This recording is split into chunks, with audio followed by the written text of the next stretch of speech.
trying high seas again, with the rigging towards an end, and the storm just coming in. The tiller it starts to spin, is overboard, there go the men, screaming, oh dear Lord, no, not again, but it's just the beginning, not again.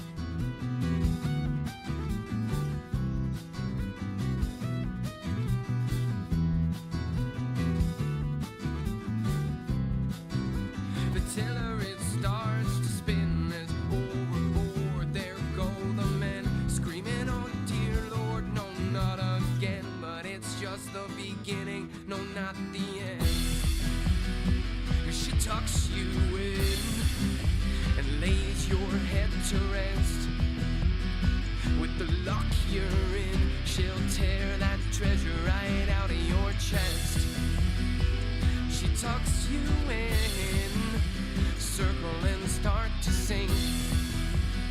Juxtaposition, 2 rounds and you're in the drink. You're like a bottle-sized sailboat in a high, high wind, trying high seas again, with the rigging too worn to mend, and the storm just coming in.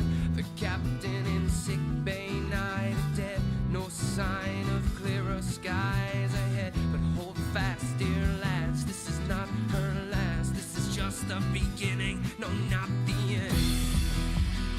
'Cause she'll tuck you in and lay your head to rest. With the lock you're in, she'll tear that treasure right out of your chest. She tucks you in, circle and start to sing. Juxtaposition, 2 rounds and you're in the drink.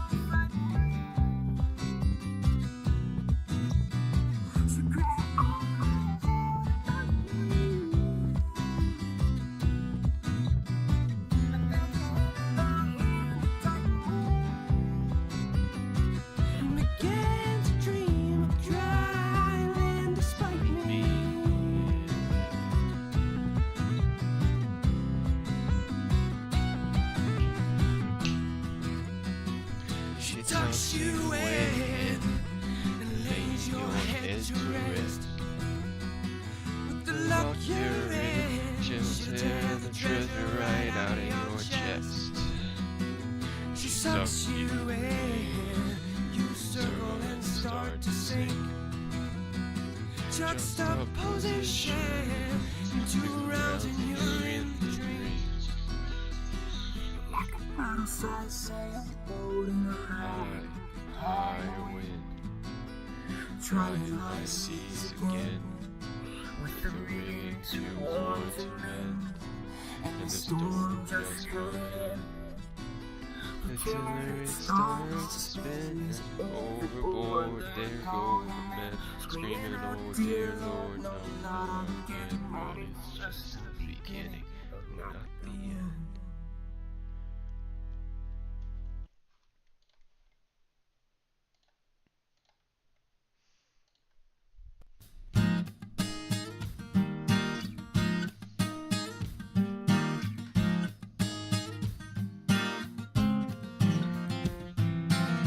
September 3rd and I haven't heard from her.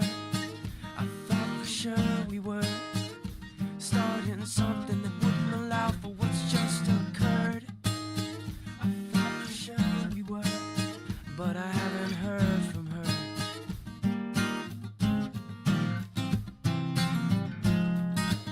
And I'm singing Mayday, Mayday, 'cause our love lasted no longer than an April day.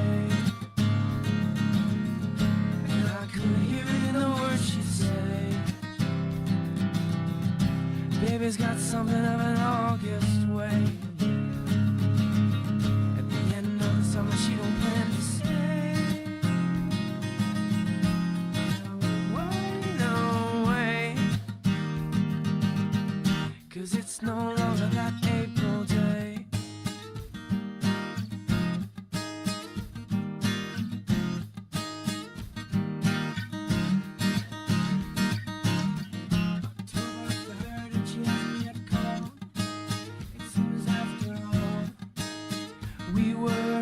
Started nothing that would ever last past the fall. It hurts after all. It hurts after all. And now as I fall, I'm singing Mayday, Mayday, 'cause our love lasted no longer than an April day. And I could hear it in the words she'd say. Baby's got something of an August way, yeah. You know the summer she don't plan to stay. No way, no way, 'cause it's no longer that April day.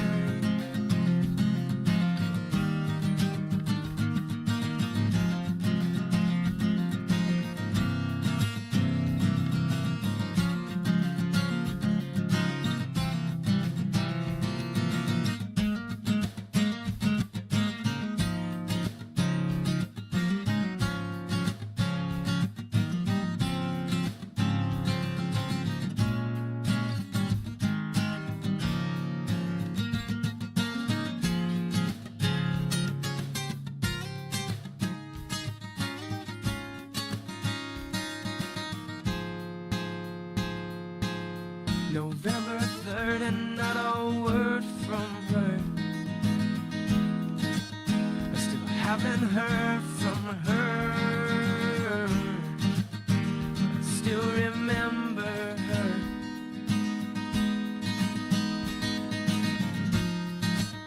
And I'm singing Mayday, Mayday, 'cause our love lasted no longer than an April day. I could hear it in the words she'd say. Baby's got something of an August way, yeah. The end of the summer she don't plan to stay. No way, no way, 'cause it's no longer that April day.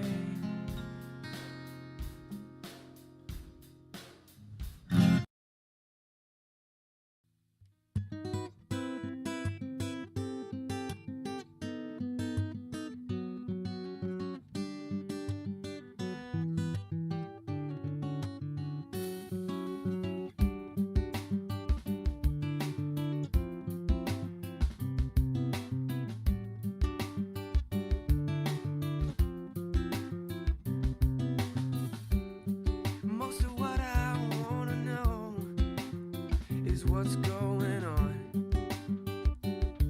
What's wrong? How long has it been since you've seen the sun? Made a joke or said a pun or even made fun of me. You used to make me think that you wanted me. It's so sad to me. How can I mend you now? 1 year, yes, 1 more by. A little less of my time thinking, little more of my time high. And I wonder why life hangs you out to dry. So I think I might go by the east side. Meet me on the east side of the bridge. We know flying is not right, but you might for what you did.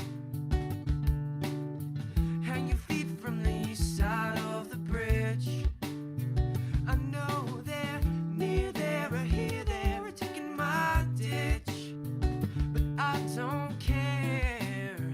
I'll meet you anywhere.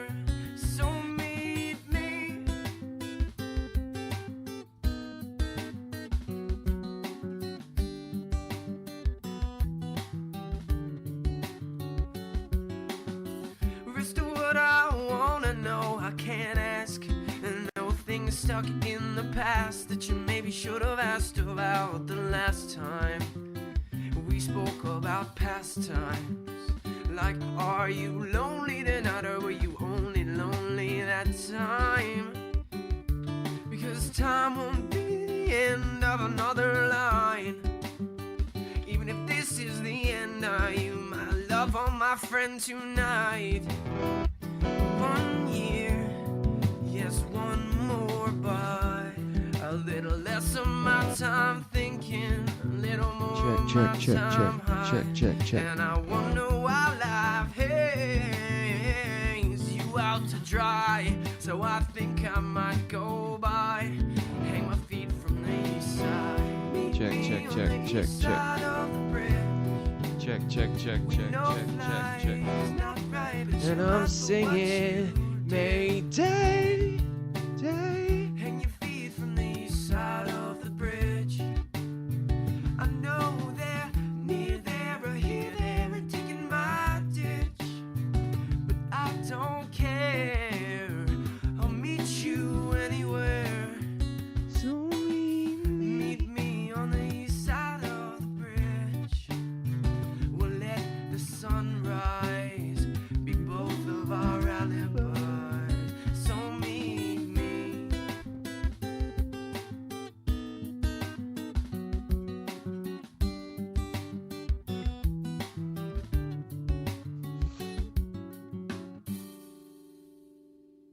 all right.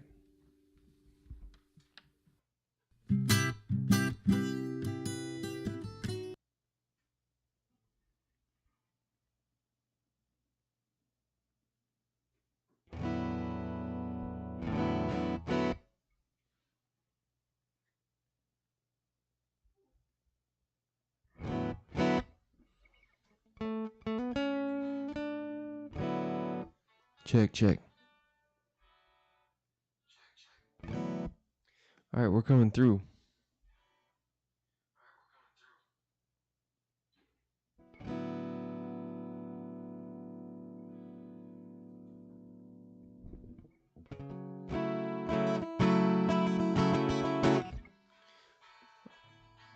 All right, guys, my name is Cole.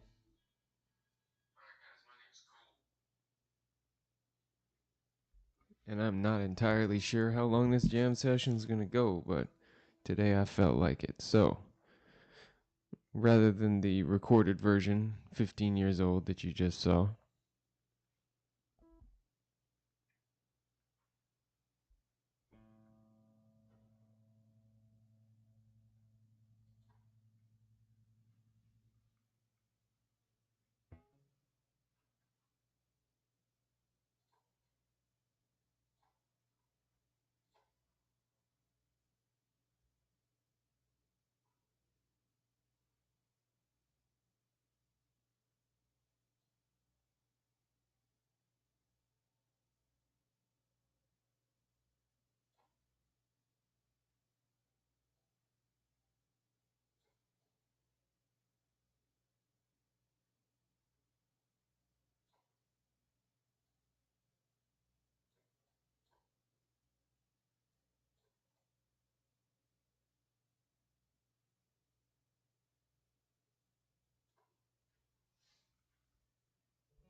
anybody wants to chat, by all means.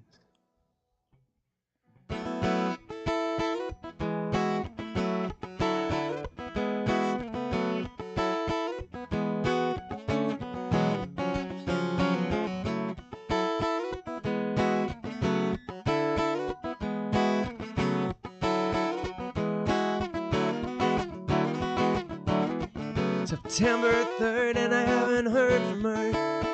I thought for sure we were starting something that wouldn't allow for what's just occurred. Well, I thought for sure we were, but I haven't heard from her.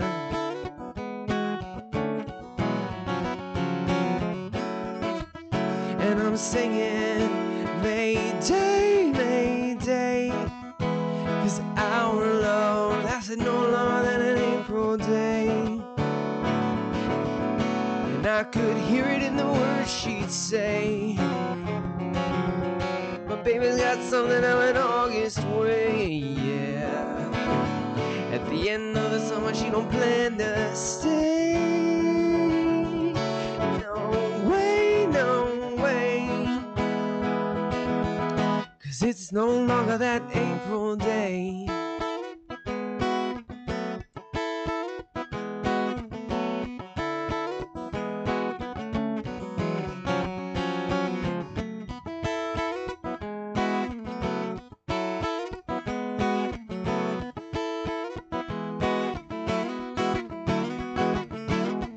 October 3rd and she hasn't yet called. It seems after all we were never starting nothing that would ever last past the fall. It hurts after all. It hurts after all. But now as I fall, I'm singing Mayday, Mayday.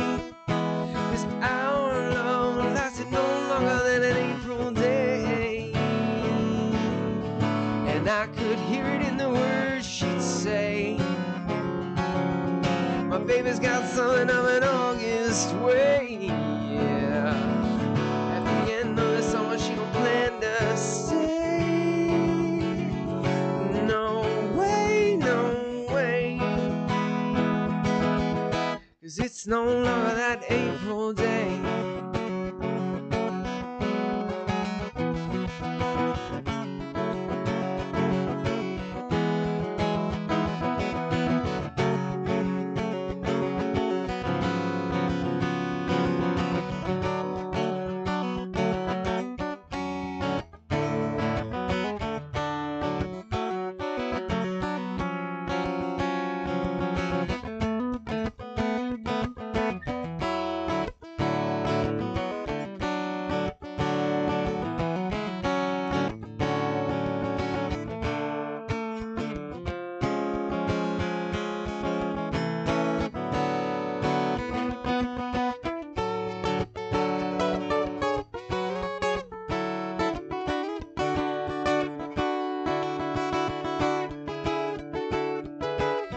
November 3rd and not a word from her. I still haven't heard from her, but I still remember her. And I'm singing, whoa, I'm singing Mayday, Mayday. This hour long lasted no longer than an April day. She'd say, my baby's got something of an August way, yeah. At the end of the summer she don't plan to stay. No way. 'Cause it's no longer that April day.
Baby, now I know I loved you like a funny story of a favorite pastime. Remember when I came and sat here at my side? First time I ever really sang my mind. Later left you for dead, no. But return, nobody did I find. Lost my head, left you behind. How I wish I could have turned back that time. Whoa, but today I'd say could be a good day.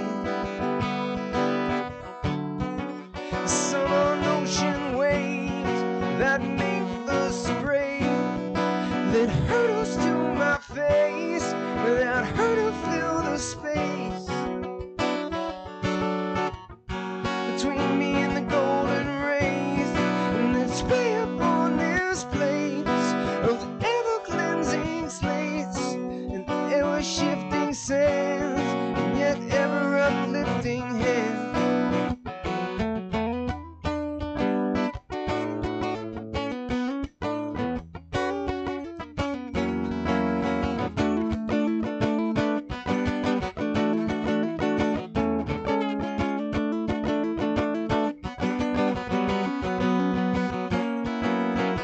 Baby, now I know I loved you more than I ever even could have hoped to last time. Remember when you told me now I walk alone the road, you couldn't even read the signs. Afraid to leave me for dead, no, but upon his turn still nobody did I find. I lost my head, left you behind. How I wish I could have turned back the time.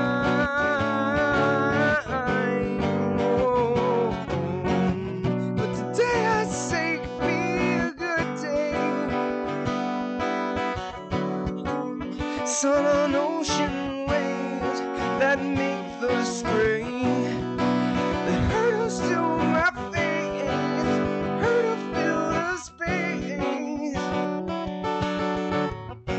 between me and the golden rays. Let's play upon this place of ever-cleansing slates, ever-shifting sands, yet ever-uplifting hands.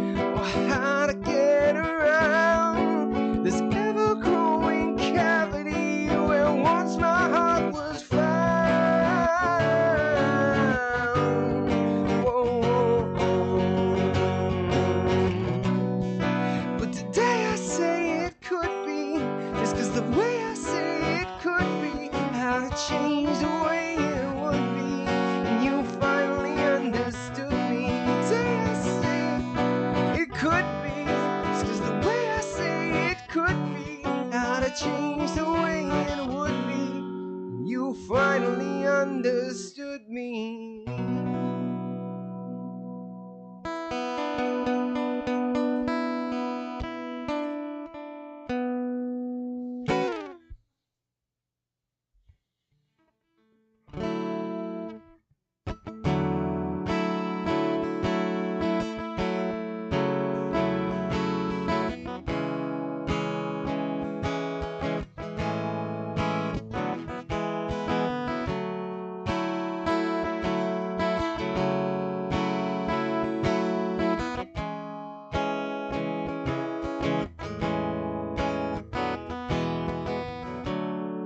Until I end up seeing you cannot see me at the end. Until I bend my being, no, I'll not be round the bend.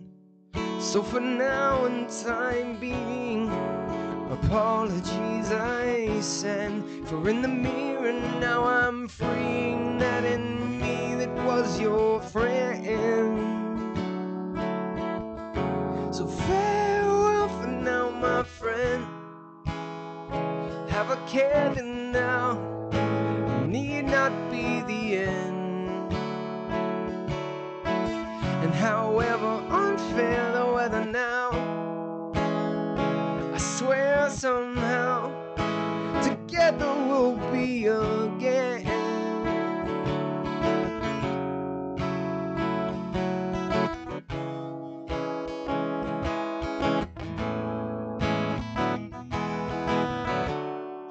For though we be divided, forgo not my dividend. I leave now taking stock for the storm my love to lend. It wasn't you that I derided, seek no more to offend. So count on me then like the clock, and know I'll catch up with you in the end. Oh, so farewell for now, my friend.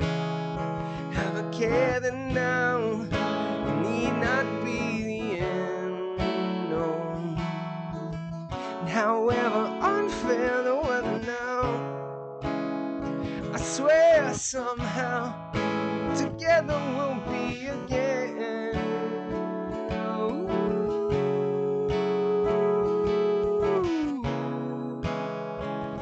Oh.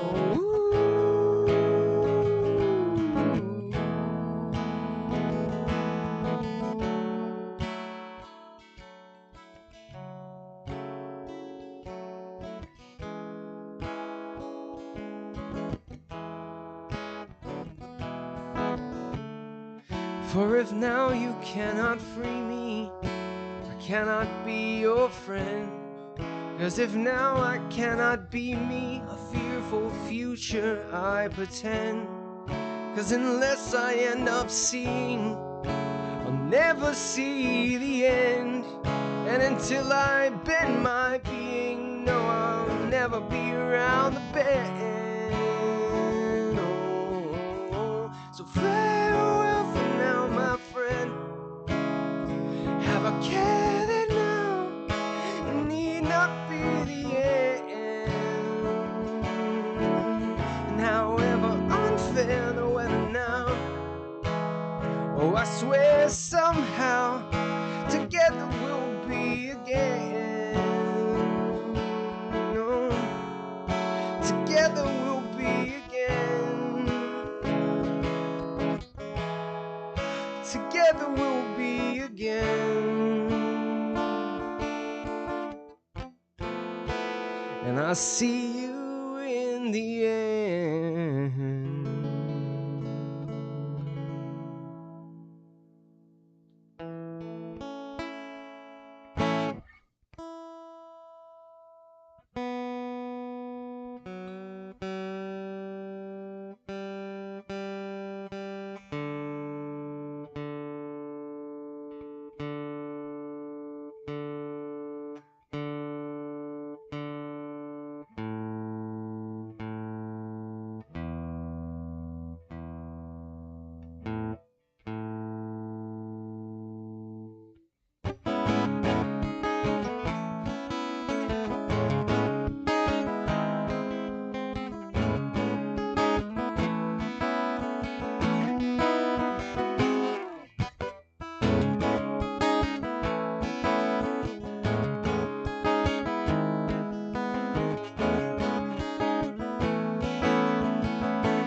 Tinted window and realize I'm no better than before. I'm no better but the score. And he's settling. What's more, I don't know what's around that bend.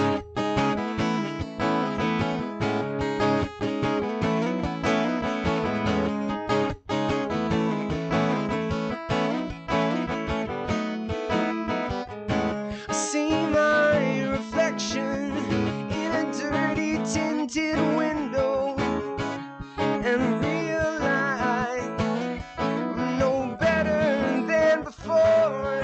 I'm no better but the score is settling. And what's more, I don't know what's around that bend. I see my direction. A closer inspection, it seems not followed my dreams.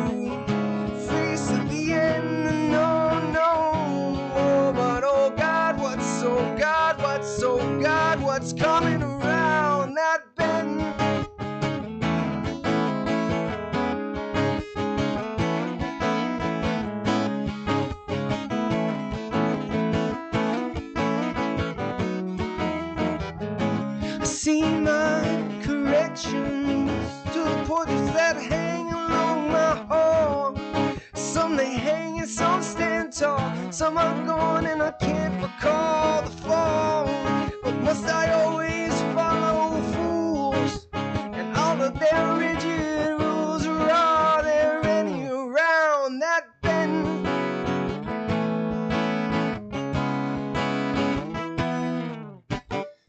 See, 17 years of semi-perfection in a mirror that's hanging on my wall. I owe it all to my brother, or my family and my friends. They see me through it all at the end, but I won't stall, I won't cry or crawl. I'm no baby my doll, because they're all around that bend. Hello? Hello? Yeah.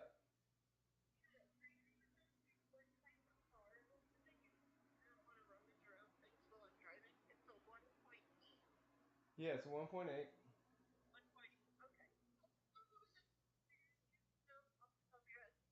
Cool. Well, turn on the stream if you want to hear me jamming.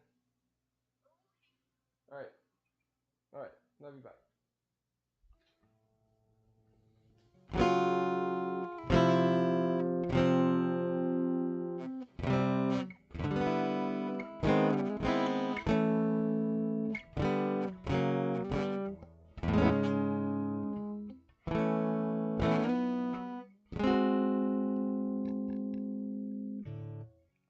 Am I too scared to face my friends? No, no. Am I too scared to face the end? No, no, no. But oh God, what's coming around that bend?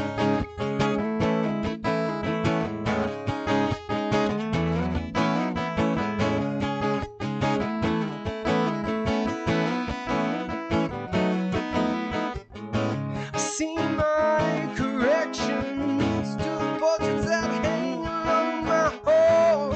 Some they hang and some stand tall. Some are gone and I can't recall the fall. But must I always follow fools and all of their rigid rules? Or are there any around that bend?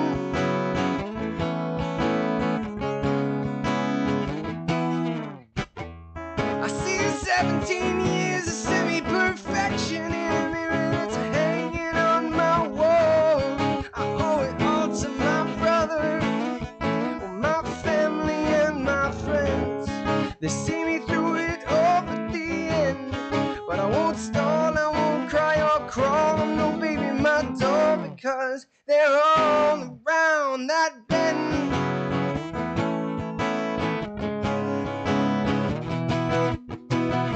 And am I too scared to face my friends? No, no. Am I too scared to face the end? No, no. But oh God, what's coming around that? Could it be fame? Could it be the same? To the letter is the message that they send. Could it be fire? 'Cause as I grow tired, I wonder, God, is what I see at the end. The song's called That Bend.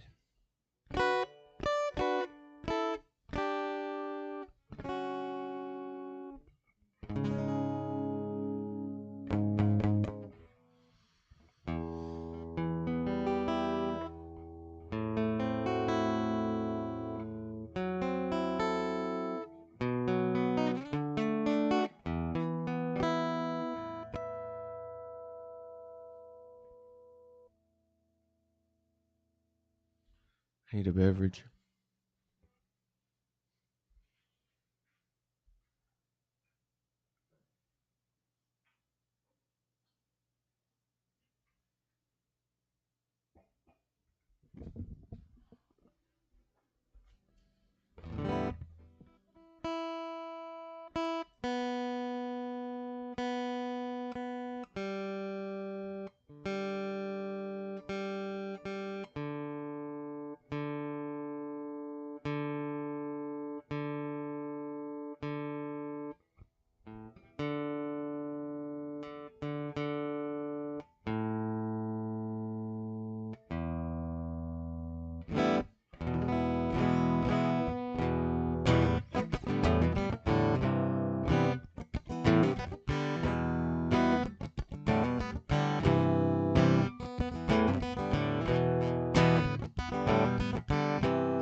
afraid to do the Lord's work.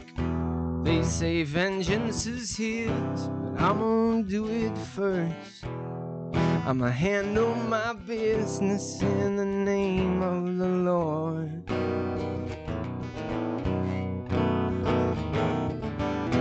Now if he made you cry, girl, I gotta know. If he ain't ready to die, you best prepare for it. My judgment's divine, I tell you who you can call. You better call the police, call the coroner, call up your priest, have them warn ya. Won't be no peace till I find that fool. Who did that to you?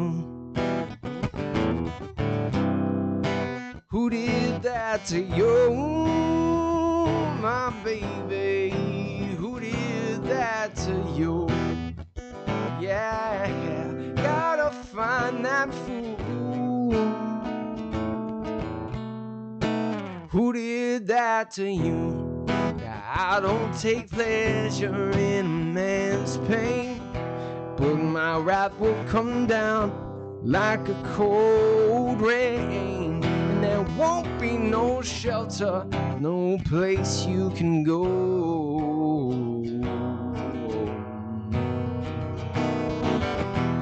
It's time to put your hands up, it's time for surrender. I'm a vigilante, my love's defender. You're a wanted man, here everybody knows. Yeah, you better call the police, call the coroner, call up your priest, have them warn ya. Won't be no peace until I find that fool. Who did that to you? Who did that to you, my baby? Who did that to you? Yeah, gotta find that fool.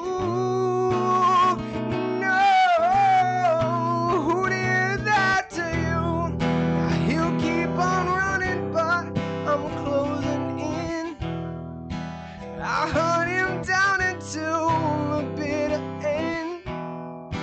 You see me coming, man, who you gonna call?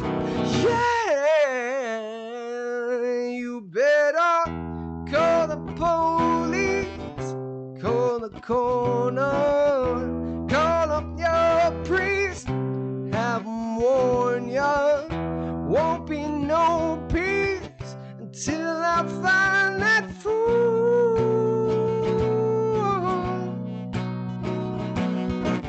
You better call the doctor, you better call the lawyer, 'cause I chased him all the way to California. Well, I gave my best, yeah, for to find that fool. Who did that to you?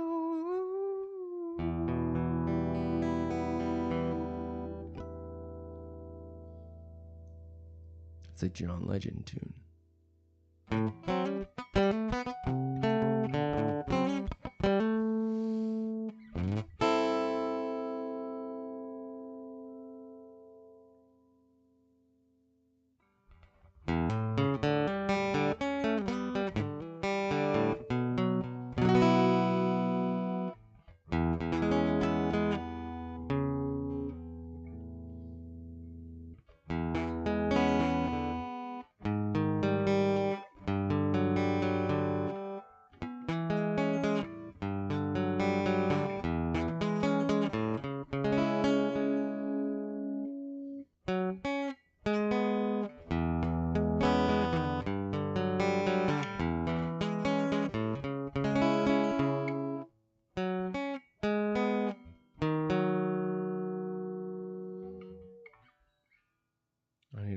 that song back.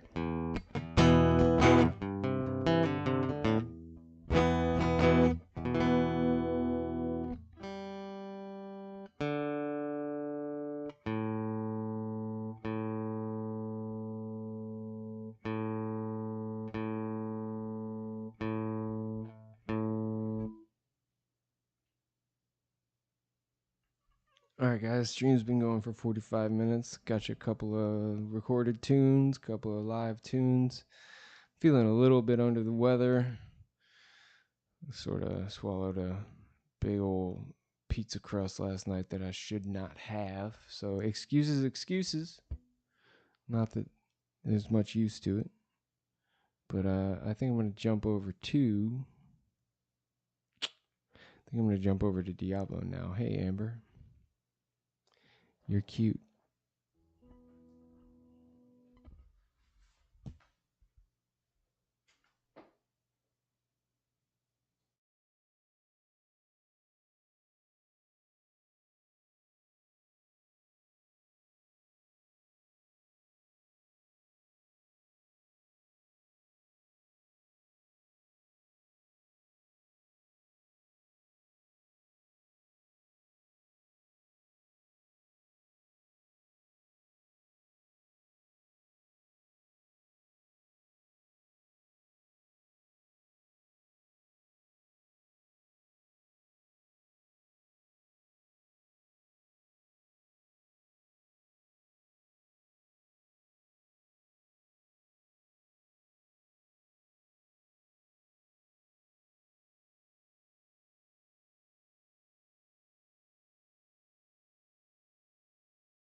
Check.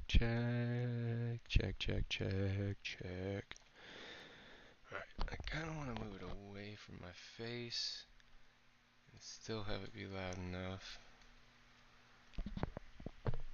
Check. Yes, indeed, my love. Check indeed.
Boom.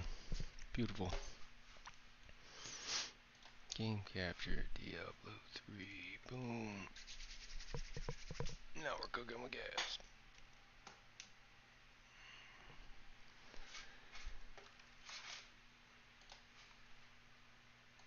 Show that shot. Oh, what is this fucking...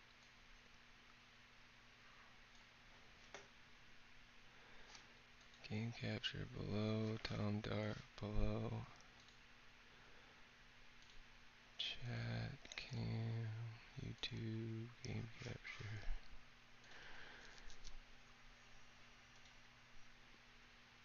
Okay. That looks good. Thanks for stopping by, Amber.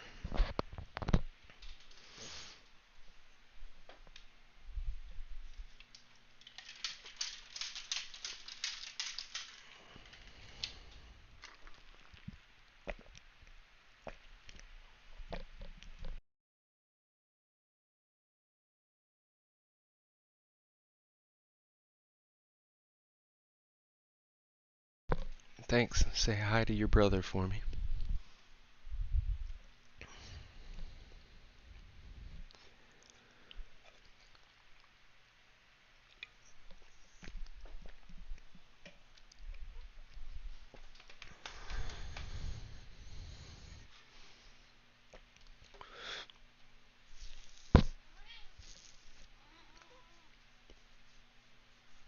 Oh, Batman, it's not gonna be one of those days.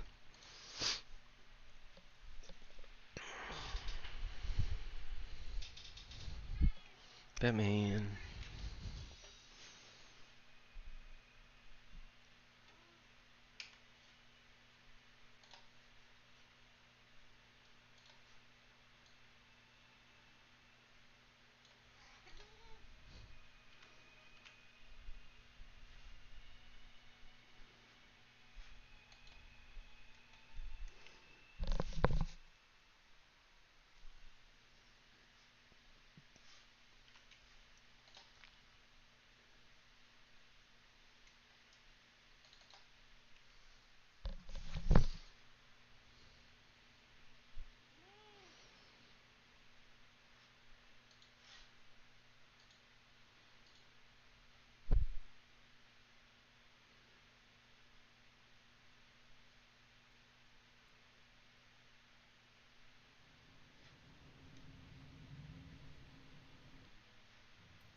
Check.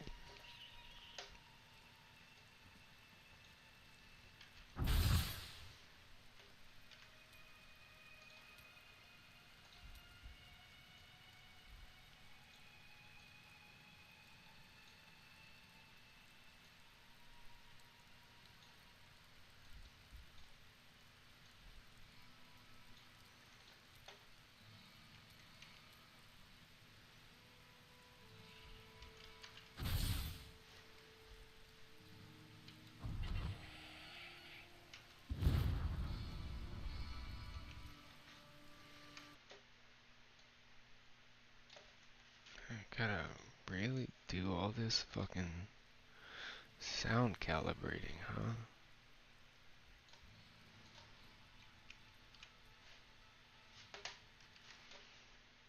Guys, and welcome back to the Tom Dark channel. I'm your host, Tom Dark, and today we're talking about pretty privilege.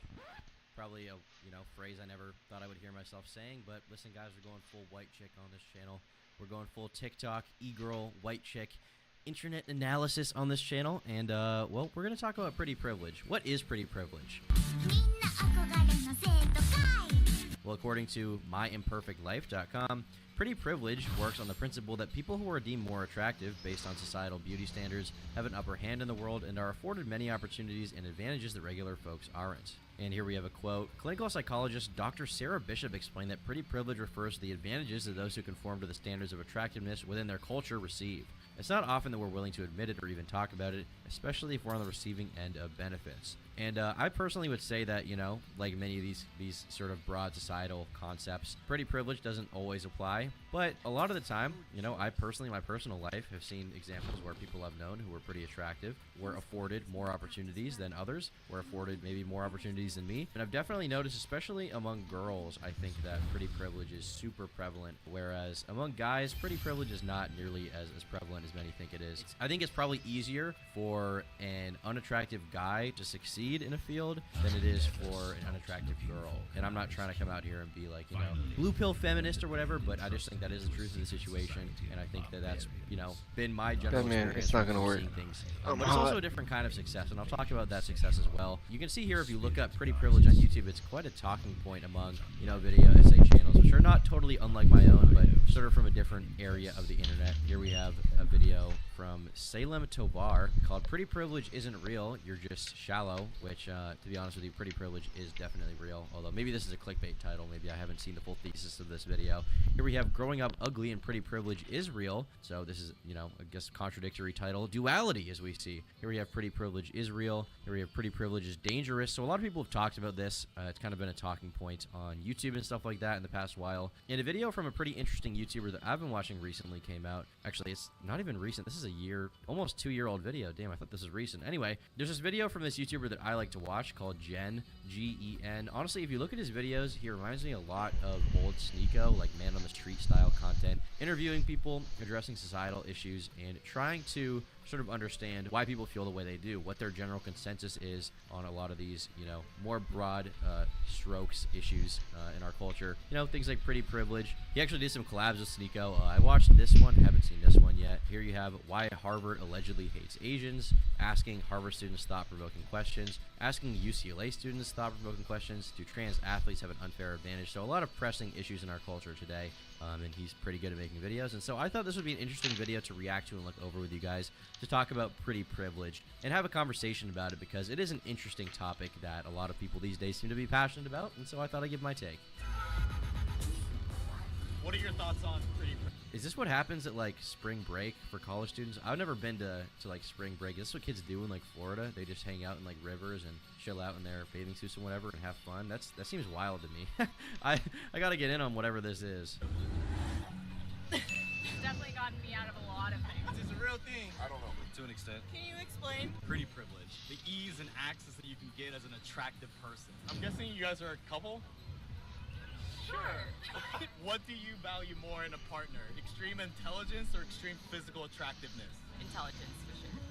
If I had to choose between the two, yeah. For you, So he says intelligence. I think that this is kind of a rare scenario. Maybe he's just saying it to, you know, not look dumb to the girl next to him. Or maybe he is being, you know, intellectually honest. I don't know, but I found that, you know, there's this kind of incel idea that you'll see on boards like R9K or stuff like that, and the idea is that women only like the fucking, you know, 6'4" Chad, whatever, chiseled, 14-inch. That's all that women are interested in. And I found in my personal life, from not being 6'4", and additionally also from just meeting other, you know, guys who are dating and in the dating market and meeting girls. Not that I have the most experience in the world, but I found that the collective experience I've interpreted through the world is that women actually value attractiveness much less than men. Men are much more fixated on attractiveness, and I think a lot of those R9K posts kind of reek of projection in that way. I think that men will value attractiveness much more than personality in women, and will be much less tolerable of like shortcomings physically, versus women will be tolerable of almost any physical shortcoming, whether it be being short, overweight, bald, kind of dumb, if you're funny and fun to be around. Honestly, those, like being funny, being fun to be around, being like somewhat intellectually interesting, I found are the 3 more important traits for a guy to date girls. Now, that's not to say that there aren't girls who are particularly picky.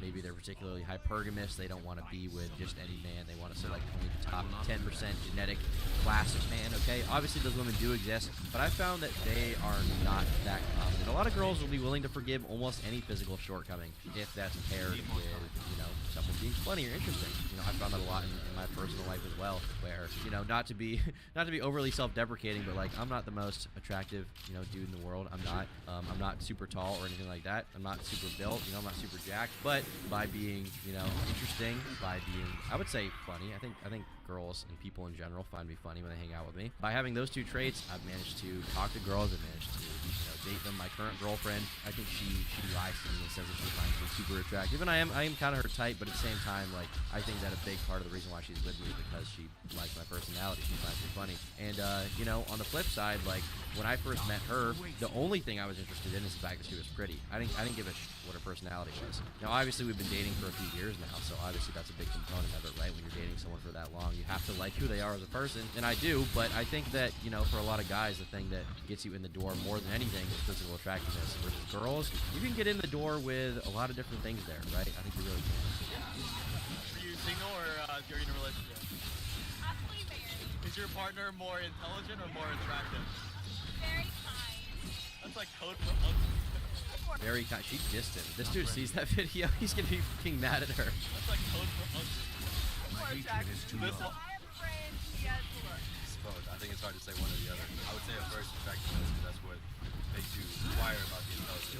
afterwards, I would say the intelligence outweighs the attractiveness. With physical attraction. Yeah, and that's basically what I would say as well. Like, I think that for a lot of people, attractiveness is what gets you in the door. But if you want to have a long-term relationship with someone, no matter how attractive you find them, if you just are constantly butting heads, it's going to be miserable, and you're not going to want to be with them, you know? I think that when they're younger, a lot of guys will learn that physical attractiveness and just being the hottest 10 out of 10 cutie ever, being, you know, looking like an Instagram model is not, you know, necessarily the only factor you should consider. There's a lot of other things. Some guys get lucky and, you know, date a girl that they find very attractive and think is very cute and is like their perfect ideal type, and also their personality, you know, meshes super well together. Some guys get lucky with that, but not everyone gets that, and so it's okay to, you know, sort of make compromises in that area a little bit. You know what I mean? Action. That's short term. Definitely need to have not just body language, voice intonation, like things that make you more attractive, and that comes from confidence. That's more of a personality thing. That's also true. I think confidence is a big deal.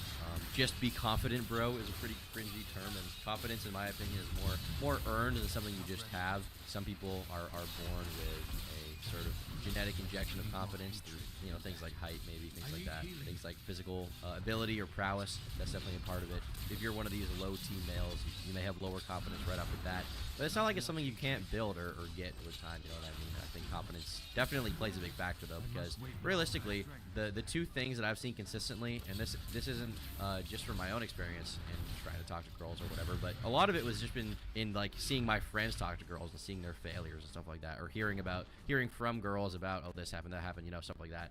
The thing that I've seen across the board is that girls hate desperation. They hate a guy who comes across as someone with low self-esteem that is fucking desperate for any girl, right? Because if you feel like you're babysitting someone when you hang out with them, or you feel like you're there to like morally support them at all times, and you feel like that's all the friendship relationship is built off of, then you're not going to want to be around them. And additionally, girls don't like to feel like they are just something to fill some weird like hole in your life. They like to feel like they're special. And if you're desperate, then they're going to get that kind of impression in their head that you don't even really want to be with them. You just want to be with someone, and they're just a placeholder for that, which is a bad feeling. And it would be a bad feeling if you're a guy to feel that way. You know what I mean? Probably value things a little bit differently compared to girls. Like girls, I feel like can get past a guy's look. Yeah, exactly. They have that There you go. swagger. That's what I was We like saying. shiny dead things. We like shiny living things. Oh. I'm not sure what that means exactly. Do you think confidence can be developed? Sure, but not when I want to be there. I don't want to deal with that. Have you guys describe your Yeah, and this is another part of it. Like girls, you know, that are dating you, they don't want to be there through your whole development as a human being, you know, for the most part.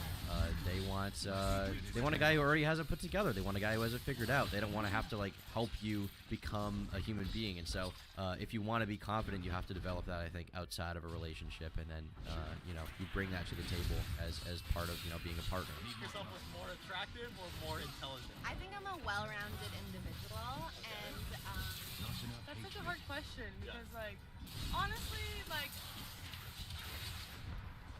I don't know. I mean, I would I definitely. think she wanted to say she's more attractive, to be honest with you, which doesn't sound good to say, but, you know, there's a lot of people who are very smart who would kill to be half as attractive as that girl is, you know what I mean? I don't know. I mean, I would definitely say it's more intelligent. Yeah, than it's intelligent. Yeah. Okay, you guys are the first girls who have actually admitted that. I would say I'm more intelligent than I am attractive. You'd still be pretty and be smart. One or the other. More smart, because then I would be more wealthy. Pretty privilege differs based on if you're a girl. Now that's interesting because I feel like a lot of people these days have the impression that the way to actually be wealthy is not to be smart, but to be physically attractive, because you have like Instagram models, OnlyFans, stuff like that. I feel like that stuff is almost less competitive than roles where you need to be more intelligent, because there's so many people going to school right now. There's so many, you know, quote unquote empowered women, and that's not necessarily a bad thing. But women who are pursuing, you know, jobs rather than, you know, using their looks to get by, or something like that. So I feel like you may have a safer bet if you're, you know, if you're a hot girl, you may have a safer bet trying to be an Instagram influencer or some kind of e-girl. You know what I mean? Getting gamer subs, getting sponsorships or whatever they get sponsored by now. You know what I'm saying? Pretty privilege differs based on if you're a girl or a guy. It's very different if you're a girl. I think that it's a lot easier. It's like a girl is like asking for the exact same thing as I would never get help, and they would like at bars. Like, do guys ever get served first? No. Yeah, like, yo, you're. Try when they get pulled over and the cops are like, oh, get off the floor. Okay, have you ever done that? No.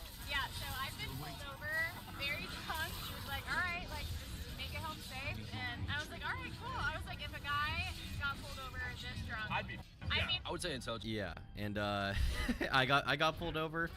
I mean, actually, I guess it was a while ago now. It was like last August or something. I want to say I got pulled over, something like that, and I ended up with a misdemeanor charge. And I think honestly, if I was a cutie 3.14 blonde girl, I may have had an easier time getting off. And you can blame the cops for that, and obviously that kind of situation does suck. But I think a big part of that situation is just the fact that people are inclined to feel more bad for people they find attractive, or people they find cute, or people they find to be physically pleasing to the eye.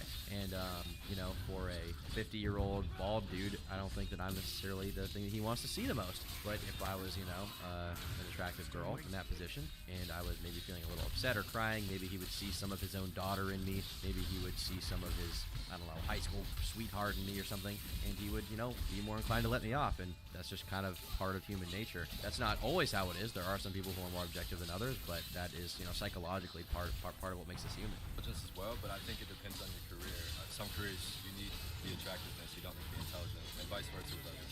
Now I'm kind of curious what people on the internet are saying about pretty. So let's check this video out. Being pretty is hard. A lot of disadvantages come with being a conventionally attractive woman, okay? Pretty means that a lot of attractive guys won't want to talk to you. Tell me, you're being mean.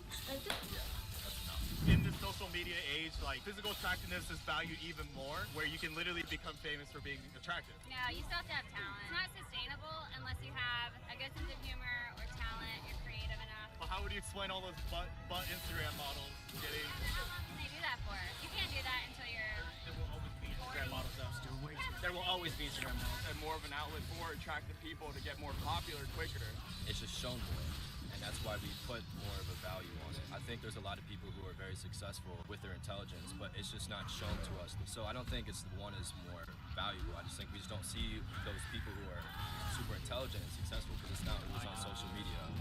That's true, and I think one sort of example of this I'd like to bring up is the fact that there are, I think one thing that kind of got left out of this conversation a little bit, this particular conversation around, let's say, like the Twitch thoughts a few years ago, right?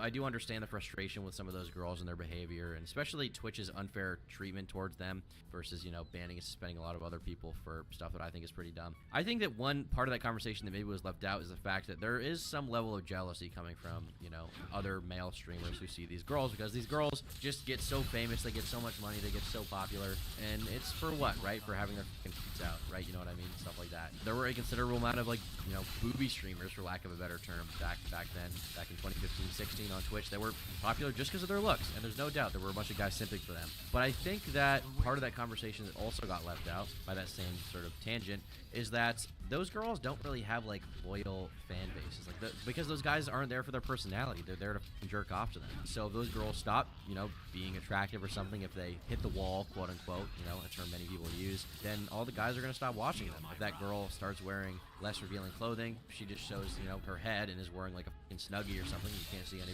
of her curviness, but then those girls are going to lose their viewership. And so those girls may have sort of a short-term advantage, but it's very shallow. And ultimately the rewards that you get from being an intelligent person, from creating interesting content as a male or female streamer, and not getting by on those shallower aspects of who you are, will be much more rewarding in the long term than if you were just getting by based on your look. So the attractiveness is definitely part of it, but at the end of the day you have to have some substance there. The same goes for back in the scene emo Warped 4 days. There were some bands that were more boy bands than others, and there were some bands that girls maybe found them attractive, but they also made amazing music.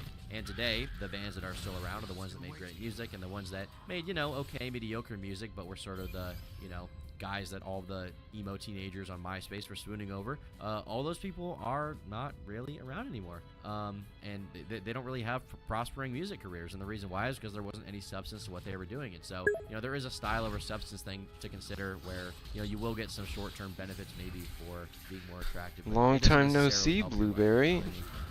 That's interesting. I thought you abandoned me.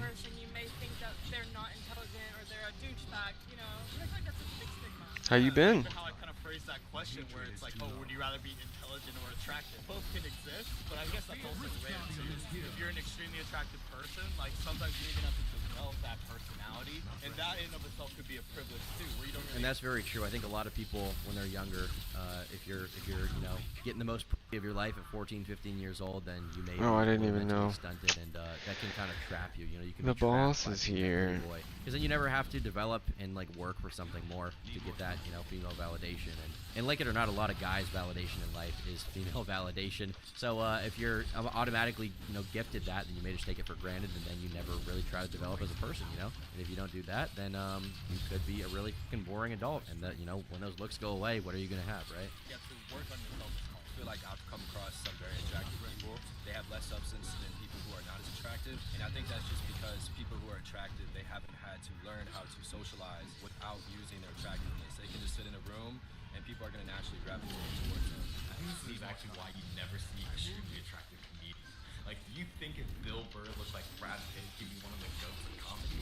Hell no. And of course there exist people who may have a combination of both, but the reason why it's so rare is because I think a lot of attractive qualities like humor develop through this desire to want to be heard. And if you can make people laugh, no matter who you are, what you look like, people will listen. But True. I mean, just for one comedian example, one of my favorite comedians is Louis C.K. And if you look up Louis C.K. And go to pictures of him, the peak of his career was when he looked like this. I mean, there's no hair on his fucking head. And, not to shit on him too much, Louis, I'm sure you're a big fan of the channel. But at the same time, it's like, would he have even had the tenacity and, like, wanted to be as successful as he was if he had looked, like this guy said, like Brad Pitt right off the bat? You know what I mean? If he looked like this, would he have wanted to be the funniest dude in the world? Probably not. And another thing for Brad Pitt is like, okay, the dude is an amazing actor. He does, have a lot of merits as an actor, but also a big part of, him being successful is undoubtedly his attractiveness. You know what I mean? He's a very striking guy visually. And so I think pretty privilege does exist in that way. But at the same time, it's not always a benefit to you. I think that instead of sort of getting caught up in the fact that, oh, you're not as attractive as this person, or, oh, I wish I had been hotter or whatever, something like that, I think the only thing you can really do is make peace with what nature gave you and try to push on, which, for all the manosphere stuff that I don't like about Andrew Tate and stuff like that, and Sneeko, I do appreciate the fact that one mentality they push is it's like, okay, reality is what it is. How can I escape this reality? How can I morph it? How can I mold the world into an image of what I want it to be? Some people are just born with disadvantages, and some are born with advantages, You have to just kind of play the cards that you're given, and you do the best with what you have. You try to break that mold, that genetic conditioning you were given, and, form your own destiny from that. And I think that's really the basic message that I want to give with this video, is that despite the fact that some people are born more attractive, some people aren't, you can't fixate on that too much. Or I've been okay. Long story short, I can't log into this Twitch account on my PC, so I made a new Twitch account.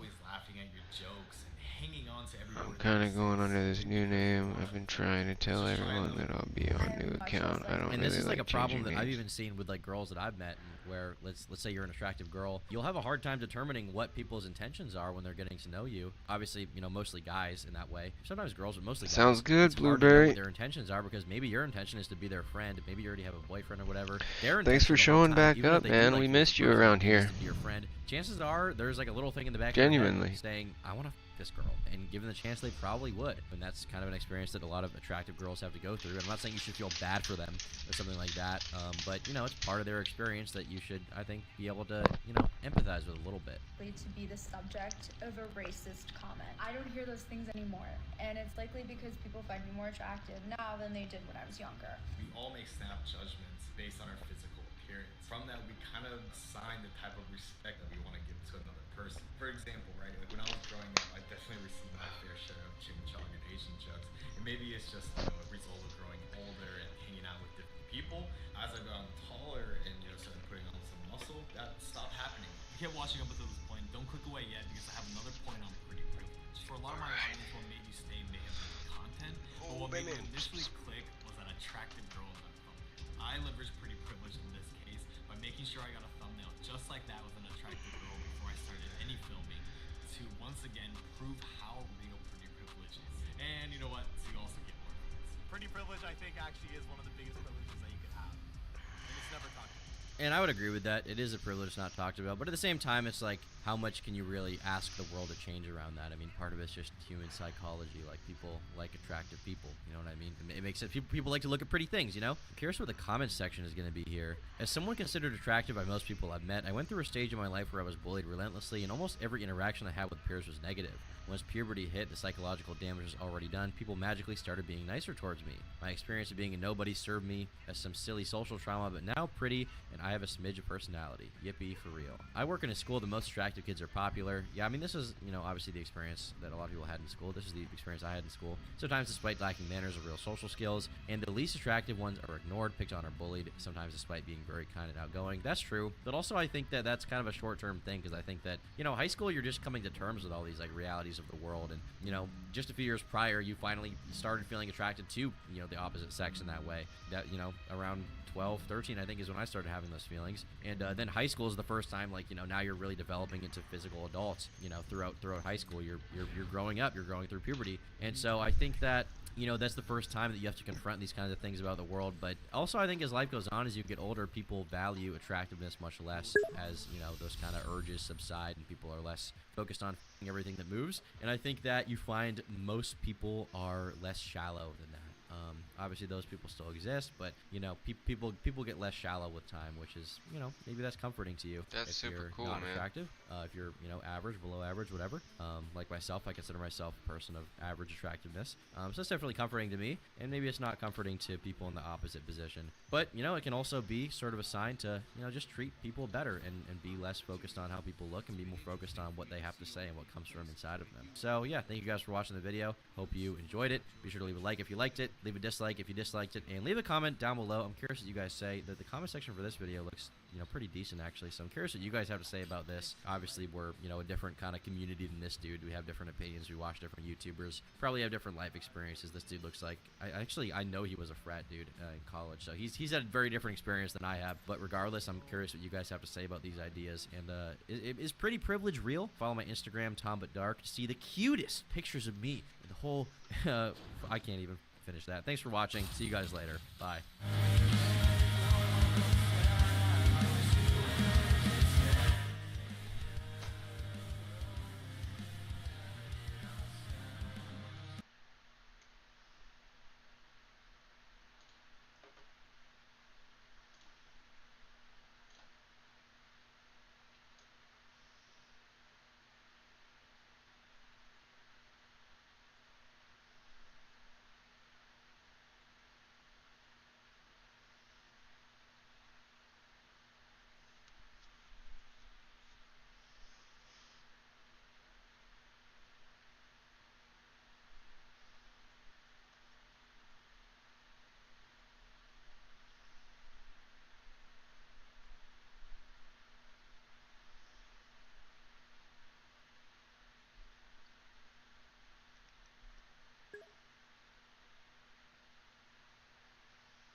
Recently, you guys probably saw I did a video about Illuminati. I just talked about the drama that recently unfolded with her. Basically, she accused Legal Eagle of plagiarism. That was followed up with people basically outing her for plagiarism, people going after her, making fun of her, and it was overall just kind of a rough situation for Illuminati. And she released a response today. It's 42 minutes long. This is obviously just like a non-point ad hominem attack. Blair's voice, not my thing personally. Makes me have bad thoughts in my brain when I hear it. Not gonna say what those thoughts are, but I just don't like the way she sounds. But anyway, that's not a real criticism, obviously. If she has something good to say in the video, if it's substantive, I think it's worth just hearing the whole thing.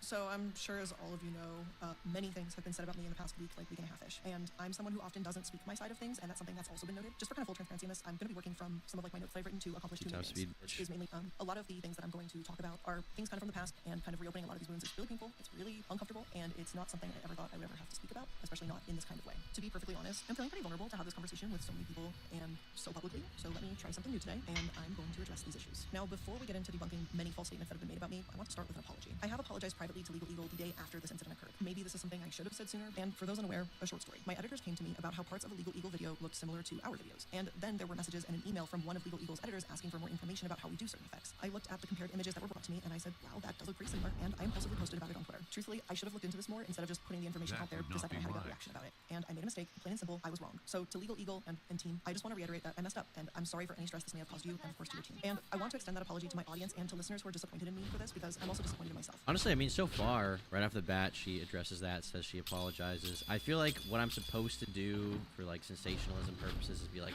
her, but I mean, if she says she's sorry, I mean, she posted on Twitter. If you go to her Twitter account right here and here, it says she apologized. I want to reach out and apologize for my tweet yesterday. I was quick to protect my editors when they brought this info to me and I overreacted. I've deleted the tweets. Understood. Thanks for the apology. Thanks for deleting. I mean, I don't know, kind of resolved in that perspective. Like, at the very least, I feel like she should be let off the hook for that thing, right? I don't know if it's a totally sincere apology. I can never know Blair's intentions, but I also kind of don't care, like, what's going on inside her head that I can guess at. Like, if she's apologizing, right? And that's good. Someone that claimed to be one of Blair's former moderators reached out to my mod team on the Discord asking to basically be a part of like some kind of content maybe, or like spill some beans to me anonymously. I just told them through my mod, I was like, I don't really want to talk to them. You can make a public statement or something, but I don't want to get into that. Like, I don't want to be like involved in outing someone's personal life. If it already gets out and I make a video on it, I'm fine with that, unless that person is like a complete freak. But even at that, like, I try to stay out of that because it's just not worth it. You know, I don't want to be like making a video interviewing someone about their personal experience with someone else for the most part. Like, unless it's like super heinous. But in this case, it's just like she was kind of a shit to people. She was kind of mean, and I just didn't want to be involved in that. Like, I mentioned another situation like this recently where my Puppy Chan video. There's this kid in that video that I mentioned who claimed to be groomed by Puppy Chan, but he never posted evidence. And in the video, I just said that. But then he was like tweeting out that he like needs to contact me. He was messaging my Discord mod saying I don't care about grooming victims. And I just told him, I was like, dude, if you got groomed, you should have posted evidence. If you have more, you should post it publicly, but I'm not your therapist. Like, I don't want to talk to you. I don't want to know you. I don't want to be your friend. I've been an entertaining video about something that happened. If you want to post evidence that Puppy Chan groomed someone, then you should post that. If they groom you, you should post that. And I'll probably do a follow-up video after, because why wouldn't I? But I'm not going to, like, interview you to, like, give you clout or something. I would continue this video. I do want to give you a heads up that there will be trigger warnings for various sections as well. I also want to go ahead and let you know that I will be providing a public Google Drive containing any and all relevant information that I will address in this video, similar to how I provide a source document for every episode time. Let's start with the first accusation and tweet. After Legal Eagle responded to this tweet, there was another tweet that arose in tandem to this situation. And that tweet was made by another YouTuber called Bomber Guy. And this YouTuber is someone who also creates wonderful content. As someone who creates certain content and researches its topics, the main thing to keep in mind is the source material used. Things like articles, interviews, videos, documentaries, academic essays, and so on and so forth. As Come on, I'm just fucking putting a Paragon Before I point get into the up. accusation itself, I want to address the topic of plagiarism. And that word has been tossed around 8 times. And it's not something to be and I just wanted to limit to define this word. On screen are definitions for the word plagiarism as defined by Merriam-Webster, Dictionary.com, and the University of Oxford. I'm showing multiple sources defining plagiarism, but the overall definition is going to boil down to this. Plagiarism is to take someone else's idea as their own or to not have a source. With that definition being clearly identified, let's go ahead and take a look at what Harris brought to the Twitter table. Harris posted this video saying, and I quote, personally, after the I would define plagiarism as something a bit more specific. For example, copying someone else's documentary directly into your script, end quote. However, in his own video, he shows where I'm audibly quoting a direct line from the documentary, and even visually, you can see it on the screen with the quotation marks. Additionally, you can even see the dual ellipses on either end of that quote, indicating that more of that source was being cited. When you go to my sourcing page for this particular episode, you can also see that the documentary is listed as source. It has been 3 years since I posted this episode, and I've been really grateful to be able to continually learn from this. Since then, I've learned to be much more overt in observations, something that may not have been perfectly clear to me 3 years ago. I apologize for the oversight of not making that quote more clear. At the time of recording, it was really obvious to me that it was a citation of the documentary, especially in the context of that section of my video, because that section was wholly dedicated to Brian Dee's work. And for some clarification, I would like to provide both you and Harris with the script that I was working off of. It will be available in due time. While I believe Honestly, fair enough. I mean, if it was just directly quoted and she's using that, to me, the way it was edited looked like there was like one small quote, and then the rest of it was just like stuff that she was reading that she was claiming for her own. But if she says maybe she didn't communicate that the best, so I don't know. I'm willing to give her a pass on that one, right? Like, unless there's something I'm missing here, based on what she said, it seems like it's not as bad as I initially thought. You know, about the plagiarism accusation. So from that perspective, it's like she was quoting something. She could have made it more clear what was being quoted in the rest of the clip, because she only showed the first part of it. In fairness, if you go to H Bomber Guy's account and watch the whole video, which I don't think she showed. Professor Hugh Fudenberg. Professor Fudenberg has long been controversial. A man named Hugh Fudenberg, a former immunologist who has been long controversial. In 1989, he was caught up in a bizarre lawsuit involving the Food and Drug Administration, which told him he had to stop injecting his autistic child patients with blood products. In 1989, he was caught up in a bizarre lawsuit with the Food and Drug Administration, which told him he had to stop injecting his autistic patients with blood products. Then in 1995, he was suspended from practicing medicine and made to pay a $10,000 fine for his misuse and misprescribing of controlled drugs. Then, in 1995, he was suspended from practicing medicine and made to pay a $10,000 fine for his misuse of prescribing controlled drugs. See, there's no quote there. She highlights a different thing. It doesn't indicate that she's quoting anything, right? It highlights the respondent's license to practice medicine in this state is hereby indefinitely suspended, but she didn't show that that was a quote there. So I think that's part of why people took it as direct plagiarism, right? Made to pay a $10,000 fine for his misuse of prescribing controlled drugs. So, okay, I admit, not as egregious as I initially thought, not as innocent as she's saying, but it's not quite straight ripping, right? Like, she did quote it, she did put it there. At some point, like, if you go to this part right there, you can see it on screen, and then if you go to the description, you know, she did link it. So, in that way, it's like, it's not as bad. About stopping injections on autistic children was, and still is very important to point out, the quote should have been fully displayed on screen. This was certainly important to us, and it's an editing style that I no longer utilize, but it's most certainly not plagiarism. But with that being said, I still want to take accountability where it's needed, and so I still would like to apologize for the citation for not being made more clear visually in that video. Harris, I am also someone who takes plagiarism seriously, and I do see where your criticism comes from, but unfortunately, this was simply an oversight on an editing error, but not an act of plagiarism. To me, at the time of the recording, the entire section was very obviously a citation, even as seen in the script. There was a visual change to break up the many words that would otherwise be just chunked onto the screen, which, looking back at it, despite not being so visually appealing to have tons of words on the screen, this should have been an opportunity to provide that full quote to Thank you, Rocky, for becoming a member. Based on the definition of the word plagiarism, his claims are sourceless. Not only is the source quoted on screen, it's also cited in the sources list, which again, I will provide in the video. As a more seasoned video essayist now, I've been lucky that I'm able to continue learning how to showcase facts and other relevant materials in an interesting and educational way, and I'm really excited that I get to continue doing that. I'd like to think that in the last 3 years, myself and my team have grown to create better content that is educational and entertaining, and this is really an example of how we haven't pushed that line. I have nothing but love for everyone. Editors, writers, artists, and even some of the not so fun kind of clerical duties like me. I'm always going to have their back, even if sometimes things slip through the cracks. We're a team of people who make human mistakes. We're going to continue to improve content as the years continue, and we'll always be able to learn and improve from the past. Before I address any one person individually, I want to kind of cover everything in its general and broader scope regarding sex. Sidewalk was a collaboration channel started by 6 friends. Cody's for the dollar. It was kind of essentially group Reddit readings and just looking at cringe First things online. super chat. Welcome to the game. No big deal on the surface. This channel and this project was just meant to be something too low on kind of cringy, but a shared channel that we could all get together. It was just supposed to be a bunch of friends hanging out, reacting to funny images, and just having a good time together. I mean, the channel name was literally called Sad Milk, so it wasn't really something that anyone was taking too seriously. Discussing Sad Milk now in current day is always a little bit bittersweet. It was a fun project among friends that turned sour. The issues I'm about to address cost me some of my closest friends. When the Sad Milk channel was formed, I initiated the channel, I made Discord, I got mods from my server to help run the new Discord, I hired and managed video editors to help us produce it. I was the one who was sourcing topics and files for each video, and I was the one who had set the schedule for the first video. The reality of the situation is this: creators in different time zones, it was logistically pretty hard to get everyone together at one place in one time. We tried to do it organically multiple times, but unfortunately someone would always end up missing from the recordings. There's a lot of work behind the scenes that goes into a YouTube channel, and I bore the brunt of it. And it wasn't something that I was doing to absolute control as some members have suggested. I managed the schedules and the editors because it was just something that needed to be done. People weren't stepping up to the plate and I did, and simply got more than I should. It was a lot of work for friends, and I was beginning to wear out too. Had I known, I would have been treated this channel afterwards and never would have done. Essentially, everyone in the group had 2 main responsibilities for Sad Milk. The first was that you had to show up to scheduled recording, and the second was you had to pay your portion of the editor's fees as they arise. After the editors were paid, any earnings that were left from the channel were split into 6 equal pieces for each person. Since this was a project among friends, we all initially agreed to split the earnings 6 ways, even though I was the one who had to.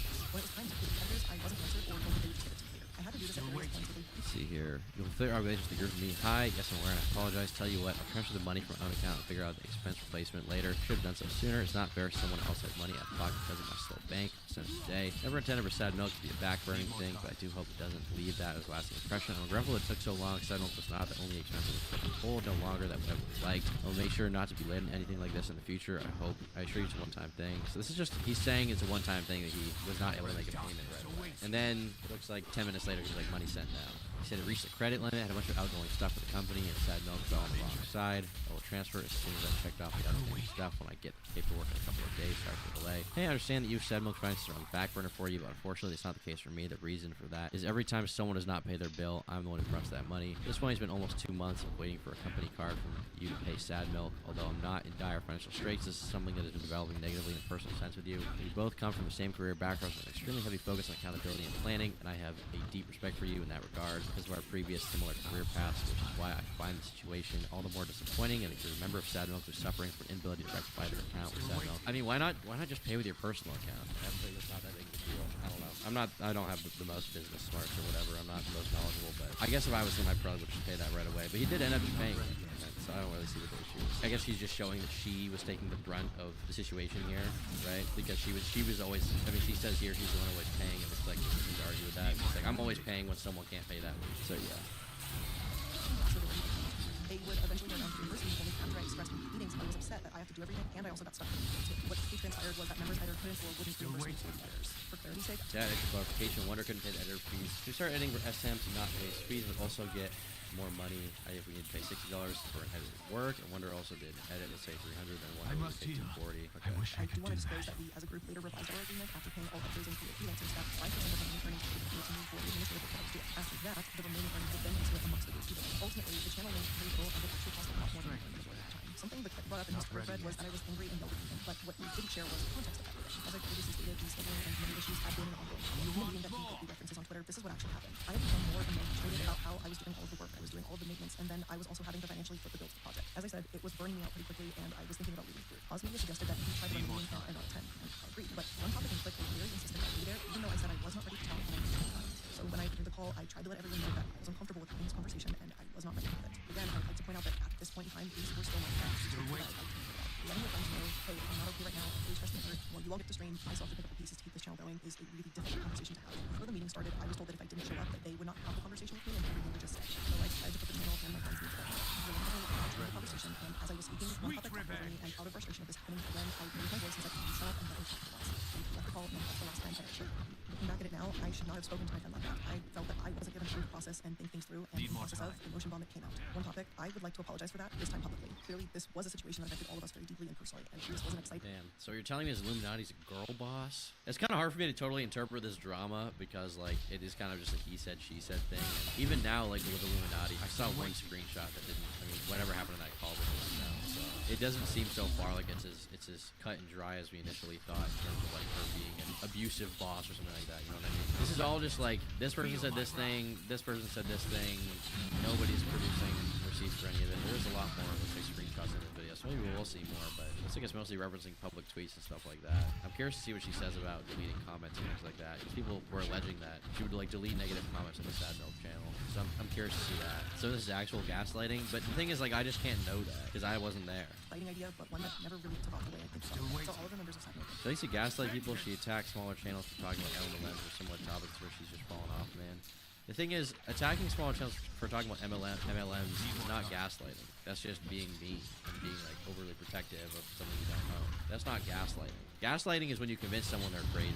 If you can show me that where she did that, I'd like to see that. And, okay, she's fallen off. I mean, she's not fallen off. Everyone says fallen off. If you go to the Illuminati channel, I mean, she got 10 million views this month. That's like $60,000, $70,000 in ad revenue. She's definitely not fallen off.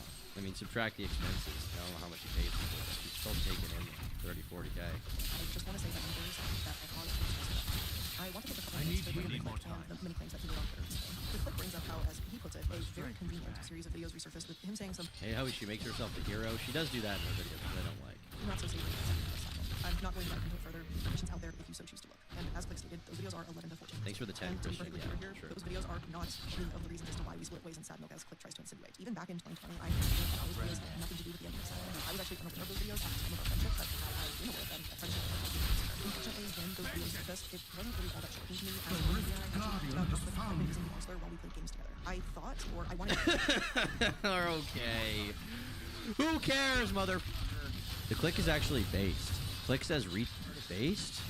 Based moment for the Click? Why would she not be friends with someone who said, like, I don't know, offensive things like 10 years ago? What did the Click even do? The Click old videos. I guess maybe we can't find it because it's so old, but I'd like to see whatever it was. To assume I had misheard, but Oz said that he was uncomfortable with it and said something, but the language continued. Click, alright, those videos in question are old, and at this point we were kind of like, people can learn and that being said, at the time in 2020, Click was still using Burma, which is saying that pound being unacceptable. I'd now like to address the Click's claim, so I don't Horrifying. Horrifying. You said retard? Is that really your problem, bro? Okay, I hate her again. I hate her again. I'm mad again. His Discord server by, as he says, tossing around accusations at staff. Because unfortunately, there were some truly sinister things occurring in the Click's Discord that were brought to my attention. For this next section, I would like to provide a trigger warning. There will be mentions of explicit sexual language, mentions of pedophilia, graphic imagery, and inappropriate behavior around minors. Before I go any further into this, I want to mention that there's only resources in the description box for what I'm about to discuss. Wow. It's relevant to bring up that Oh in my 2019, God. Click's channel was terminated by YouTube for sexual content. At the time, a few YouTubers, including myself and Oz Media, came together to help reinstate Click's channel. Wait, is she a bunch of losers, creeps, and pedos? The Click channel's removed sexual content. For those of you who don't know him, he's a Reddit reader / commentator. Wait, Reddit? No, the Click. The Click. You're fired, C-Dollar? Apparently I am fired. I'm fired from the Illuminati editing team. But he's a Redditor? Guys, or woman. Do you choose Redditor or female leftist who gets upset when you say R slur when you play Fortnite, guys? I don't know. It's hard to say. At the time, a few YouTubers, including myself and Oz Media, ran together to cultivate this channel. Oz spoke to his ACN representative, and I spoke with YouTube directly. This is something that I now look back on with so much regret. Had I known at the time what was going on behind the scenes, I never would have participated in helping Click. Allow me to explain the situation. Click and I had shared Discord moderators around the time of Saturday being created. Due to the misconnection, our shared moderators had brought the situation in his server to my a moderator reached out to get more information on this situation. This 19-year-old then reiterates, and I am directly quoting this here. I talked with my therapist about it even too, and he told me as long as I don't touch her, it's okay. Yo! He's the therapist. What the? Fire that guy. Fire that dude. Holy shit. It's as long as you don't touch her, it's fine. Bro. No, no, no, no, no, no, no, no, no, no. No. No. What the flipping freak?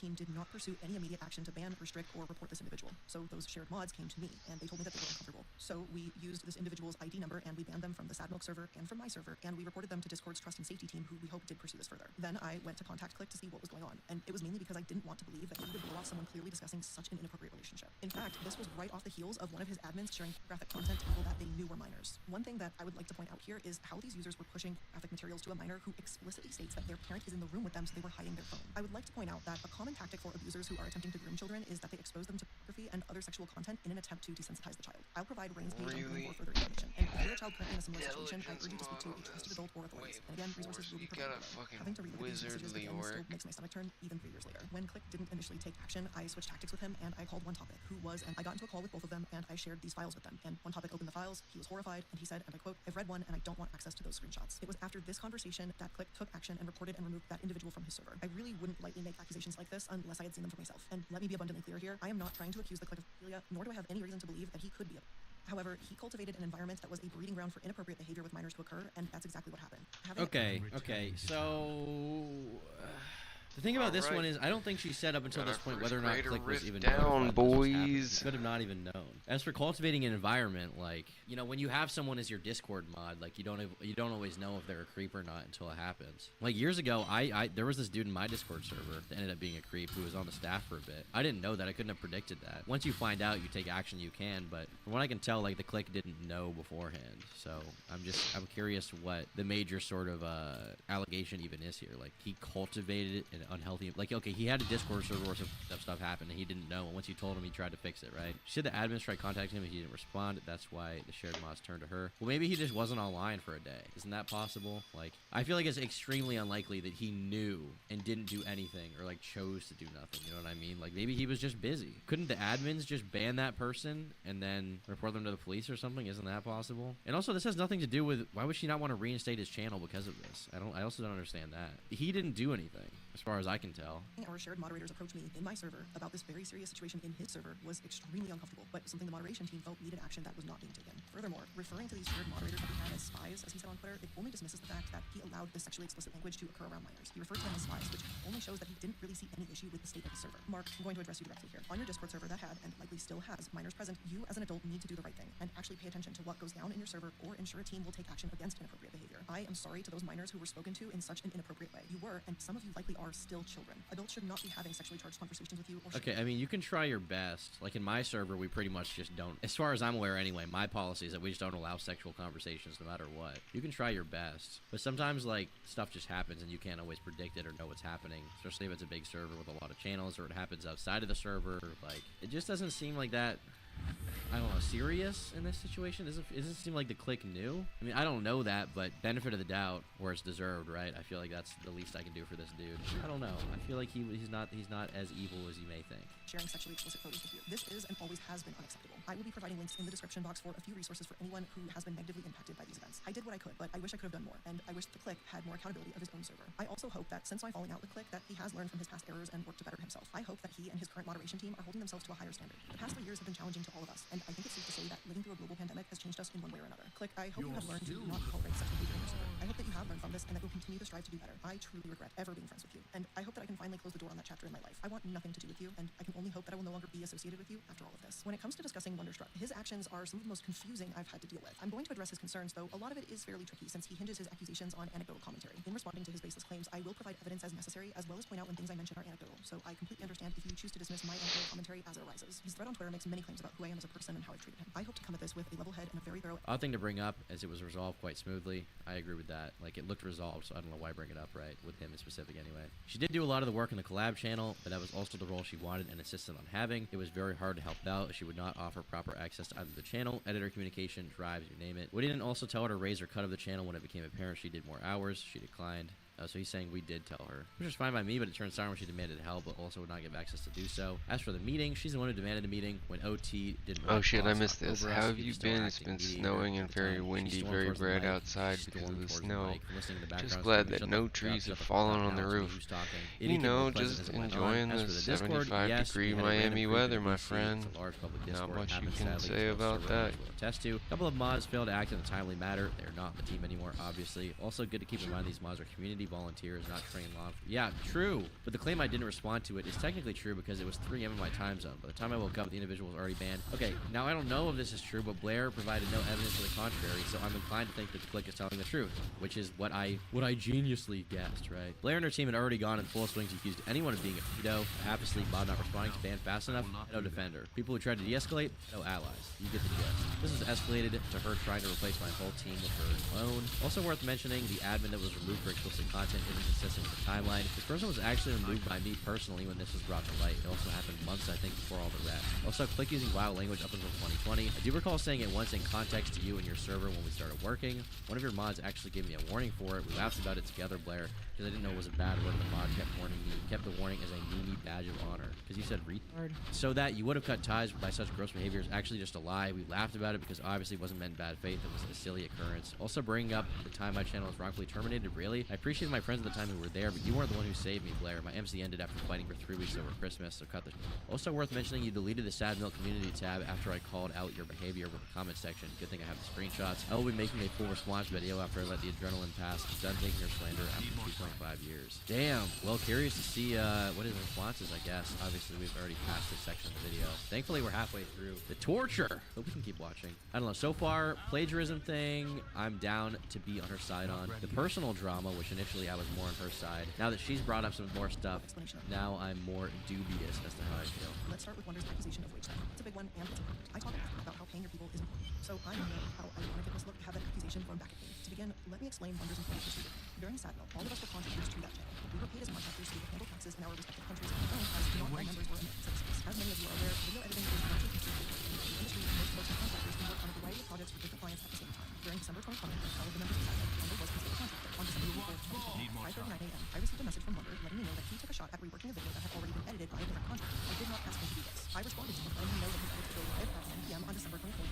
I don't want to claim to know what goes on in Wonder's personal life, but claiming that he missed Christmas with his brother and father, don't know how that's possible when the video was finalized early morning on Christmas Eve. As for his claim that he didn't get paid for his work for more than half a month, I would like to let everyone know that Sad Milk's payroll was on a bi-weekly schedule. That simply means that there is a payment every 2 weeks, which is essentially something that I have continued to pay my own channel to stay with salaried and contracted employees every 2 weeks. And to further add to that, most companies in the US are on a bi-weekly schedule, which is not anything unusual. To continue the discussion of payment and everything, I will have to give some metrics. Wonder and David still friends for the end of Sad Milk in 2020 as well as into 2021. During this time, he would often tell both Oz Media and myself how living in Austin, Texas was a nightmare. He would often complain about his roommates being either his friends being most unmotivated and unmotivated to do well in life, and how his car was always breaking down, and how his channel was not going anywhere cheap.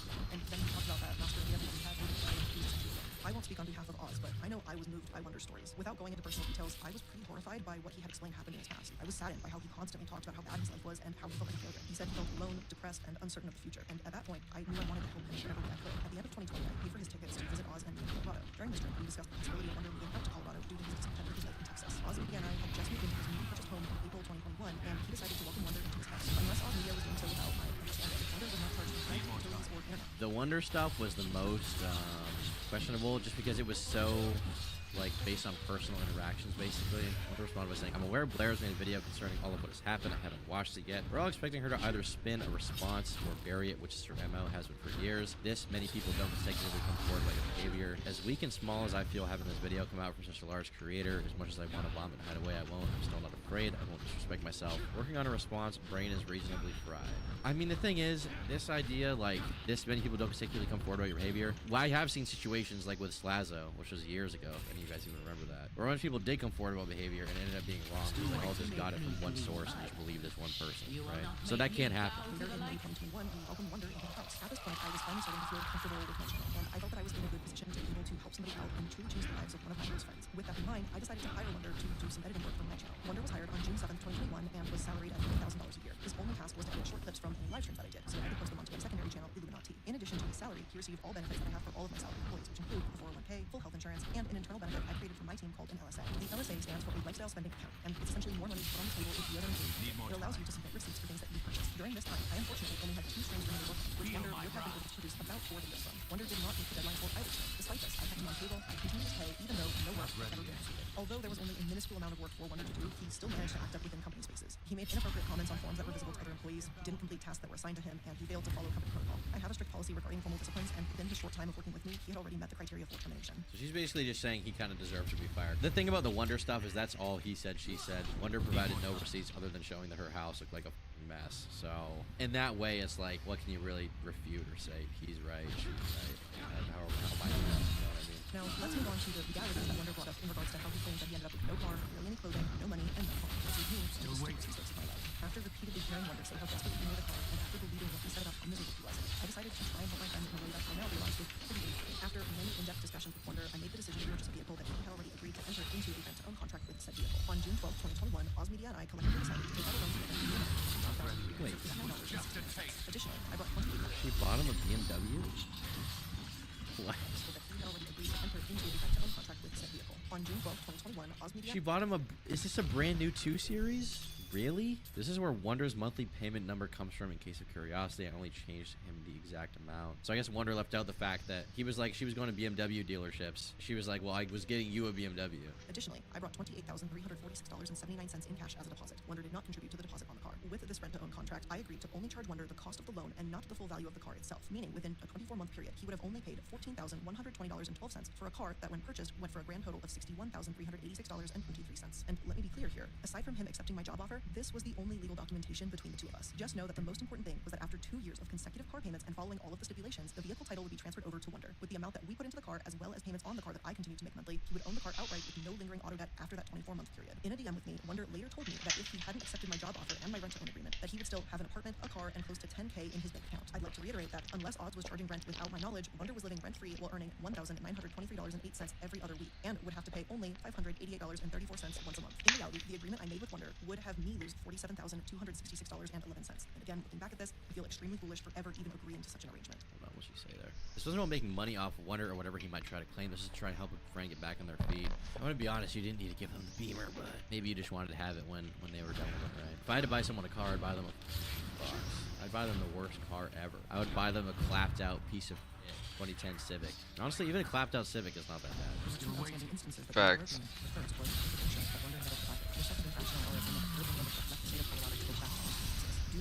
My 2013 Civic rocks steady as fuck. Never put anything but the full synthetic in that bitch, and I keep up with the fucking maintenance, but...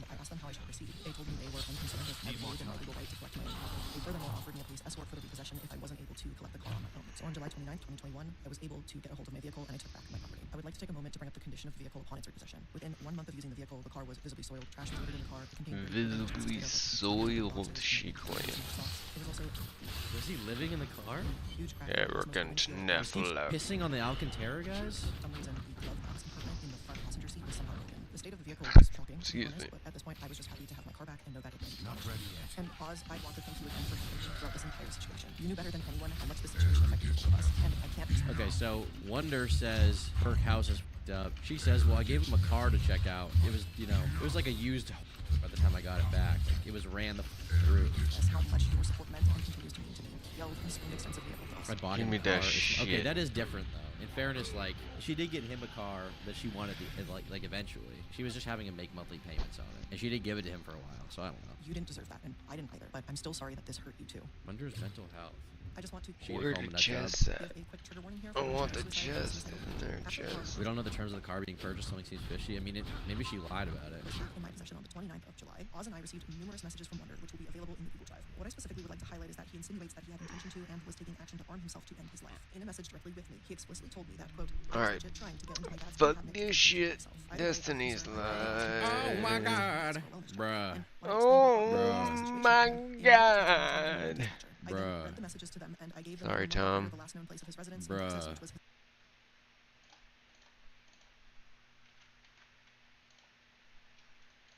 Make that argument here, or?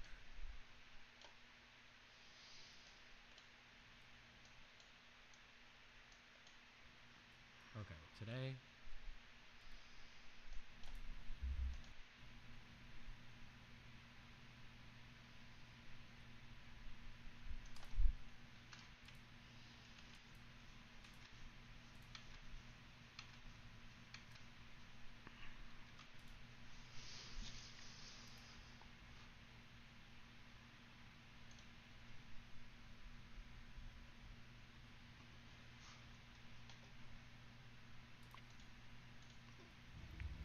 Okay, today.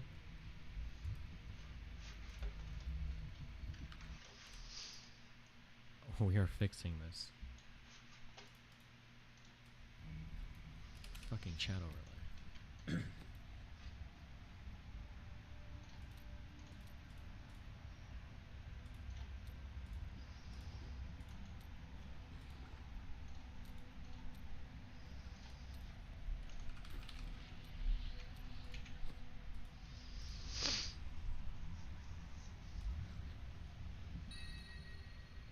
Ooh, lose a ring.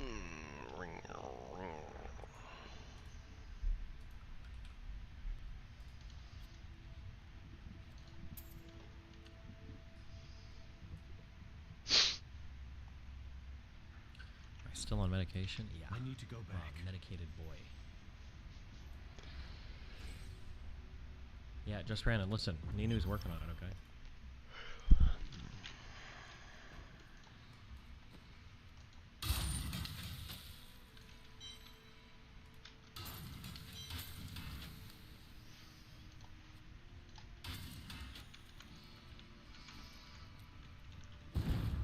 I'm still waiting.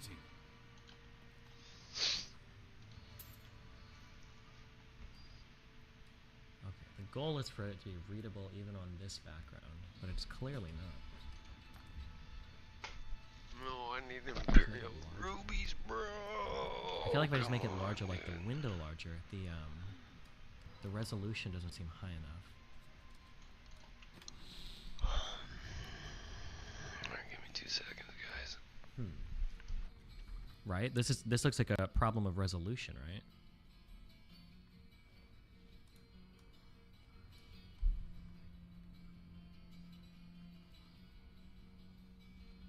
Does Lycan shop at Publix? I have no idea.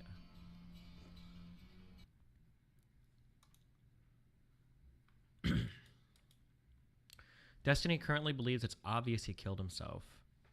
Wait, for Epstein? I wouldn't say it's obvious. I think that from what I'd seen in the past, and I didn't do an ultra deep dive, let's just read a little bit. From what I'd seen in the past, Epstein killing himself is probable, and the story makes complete sense. But there's like a lot of weird stuff. So I would say that like I'd say there's like a 65, 75% chance that he killed himself. But foul play, I don't know if there's anything dispositive of like foul play being involved. There's like, I don't think it's like 100%. I just haven't seen any good evidence for it. Let's see. Okay. Are text shadows just a waste of time? Text shadow, none. Let's see if we change this.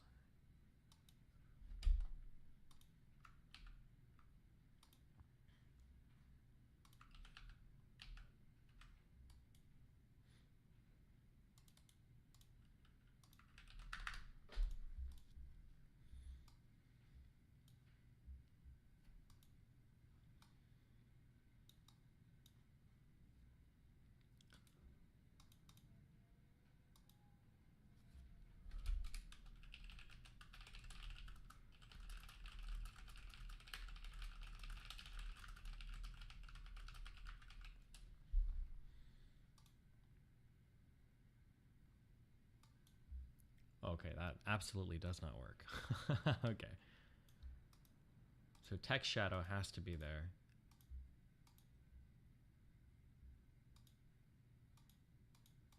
Theme, light versus dark. Does that do anything?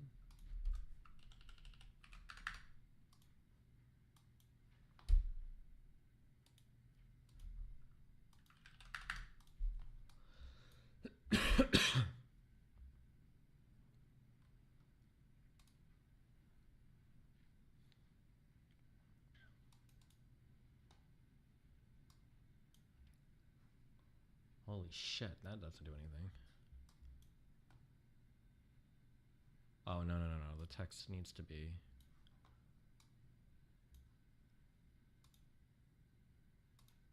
Okay, so dark, large shadow, text size large.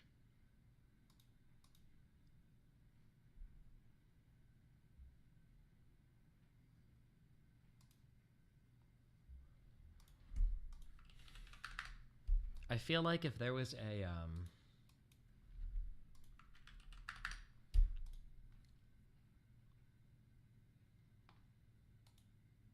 right click, let's see, transform.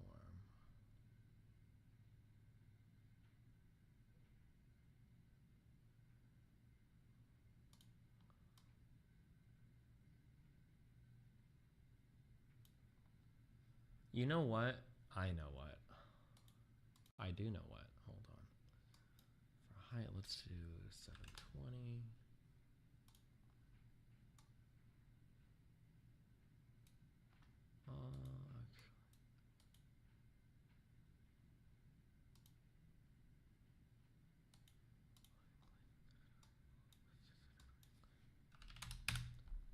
I know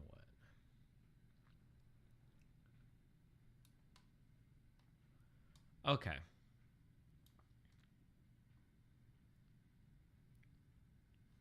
I need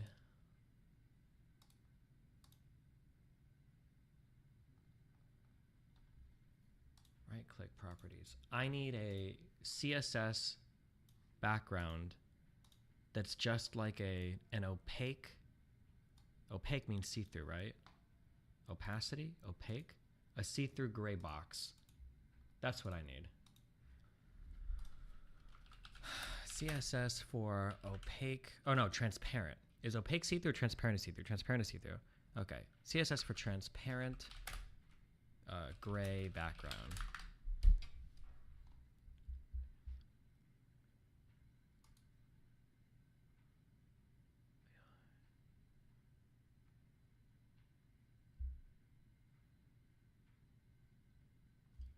Okay, body, background color, gray, opaque. Will this work?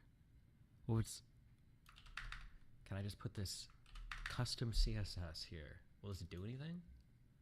Click OK. Oh my god, that looks fucking horrible. Okay. Wait, but there's no opacity here, or transparency. Why?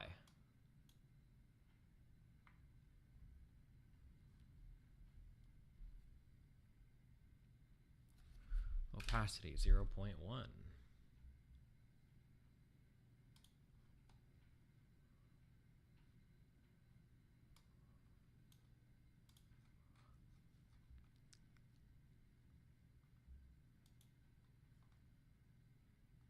You don't need this, you're over-engineering this.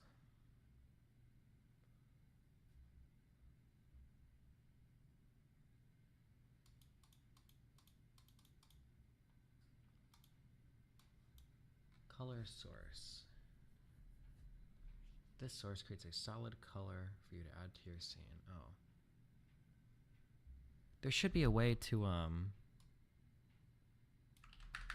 there should be a way to do this all in one element, though. Like, I shouldn't need to have, like, different... What does this do?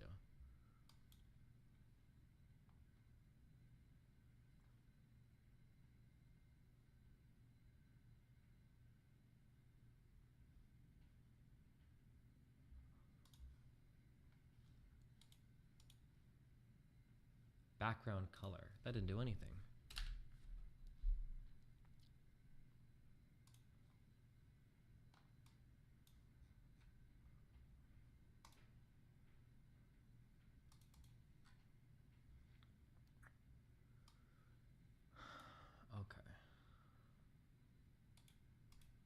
You know what? Fuck you. Okay, we can figure this out. Okay, right click, filters, effect filter, add. Chroma key, color correction, color key, crop slash pad. Image mask slash bend. Let's try this one. Background. Oh, this feels like it's definitely not going to be what we want. Will it? Nope.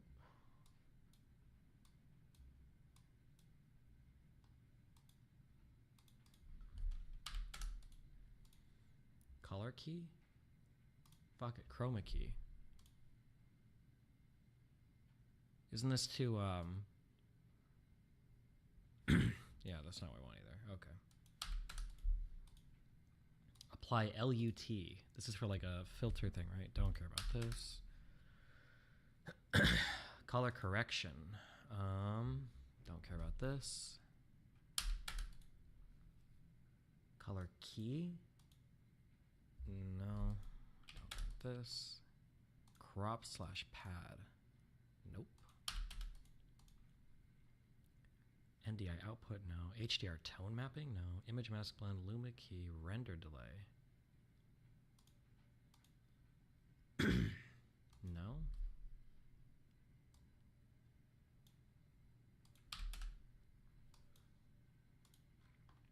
Explain what you're trying to do. OBS, right click and starts filters, chroma key, opacity slider, it's that easy. No, okay. In one element in OBS, I want to be able to make it so that the browser window that I'm displaying, I want to put a gray like a gray background behind it. I think will make the text stand out so that it doesn't blend together with like whatever Wikipedia I'm reading or whatever.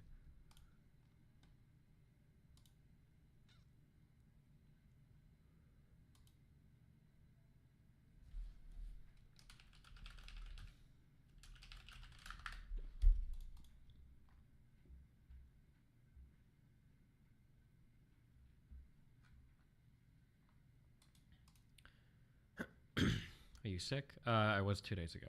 You want a stroke or dark shadow behind your white text. You don't need no opaque band. For some reason, I don't know why. I don't know if I'm just crazy or if people that make these websites just suck. But this Metanius guy,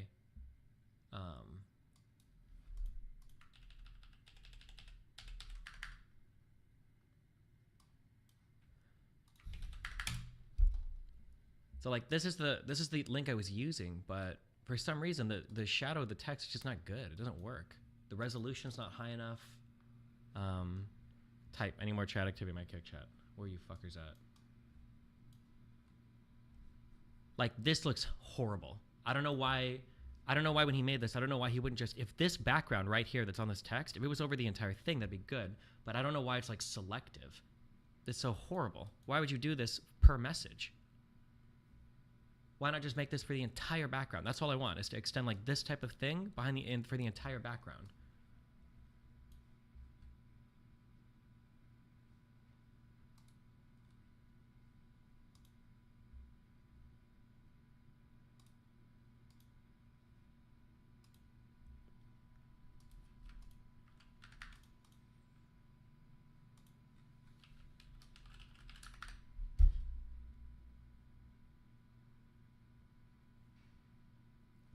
Why not just add a solid black image behind and then, because I should be able to do it. It's more elegant to do it in one thing. There should be a way to do it in one thing. It's got to be possible. It has to be possible. What does this do? Oh, no, that's not what I'm looking for.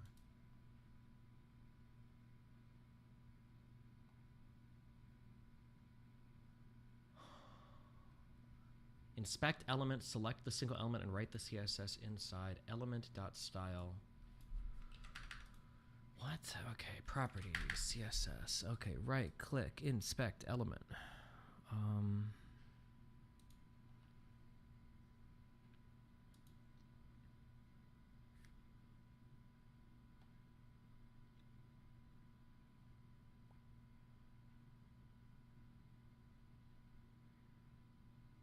Is it this like text shadow large thing? Is it this thing?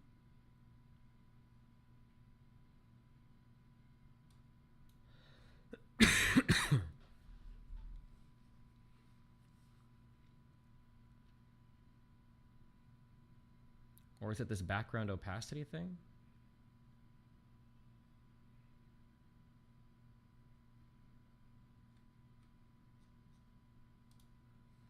This shouldn't be hard.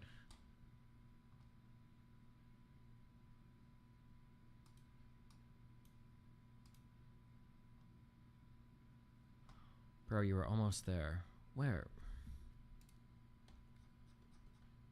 What, at the bottom here?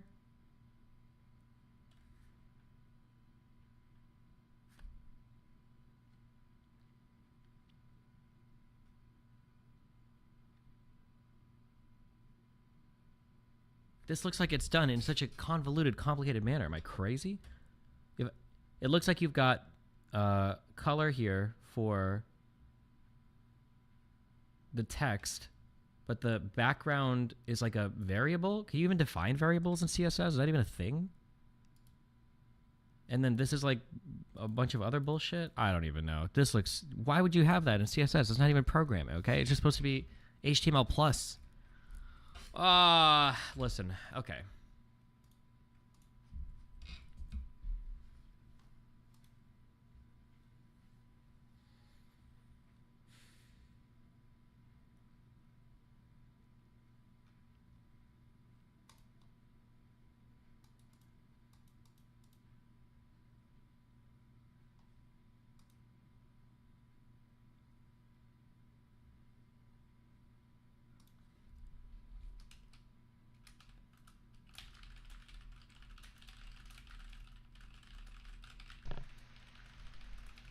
Oh shit.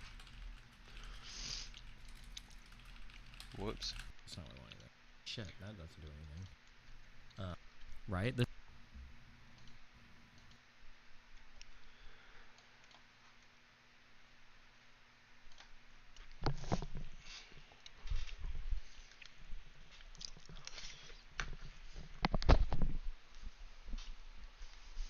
Oh, wow. Wowzers, wowzers. What's up?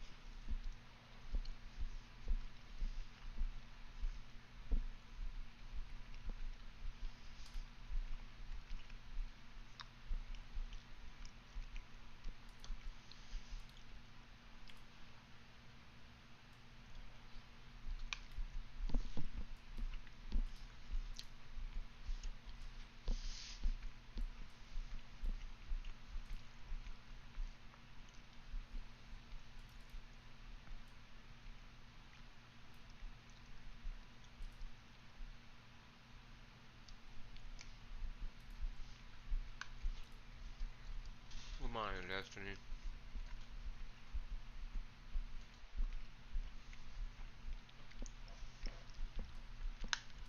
Okay, the goal is for it to be readable even on this background, but it's clearly not.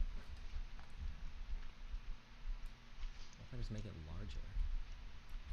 I feel like if I just make it larger, like the window larger, the resolution doesn't seem high enough.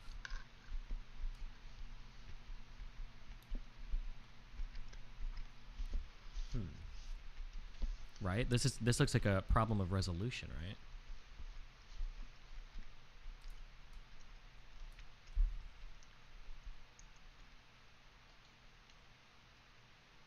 Does Like and Shop at Publix? Publix? Would you not weigh these things differently based on the rhetoric and everything going into it? Well, if what you're alluding to Destiny is currently believes incitement, it's which obvious seems he to killed be himself. what you're discussing. Wait, for Epstein? I wouldn't say it's obvious. I think that there's like, I think that from what I'd seen in the past, and I didn't do an ultra deep dive, let's just read a little bit. From what I'd seen in the past, Epstein killing himself is probable, and the story makes complete sense. But there's like a lot of weird stuff. I feel like if I just make it larger, So I would like say the that like window 60, larger, I'd say there's like a 65, 75% chance that he killed himself. But foul play, I don't know if there's anything dispositive of like foul play being involved. There's like, I don't think it's like 100%. I just haven't seen any good evidence for it. Let's see. Okay. Are text shadows just a waste of time? Text shadow, none. Let's see if we change this.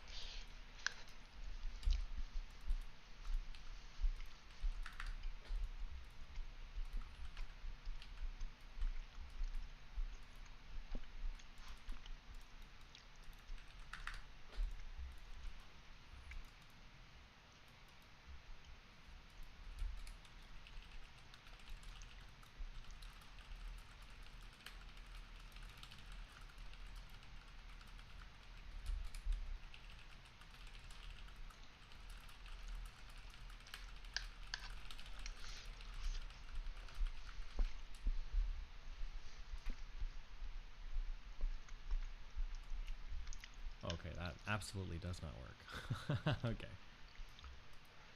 So text shadow has to be there.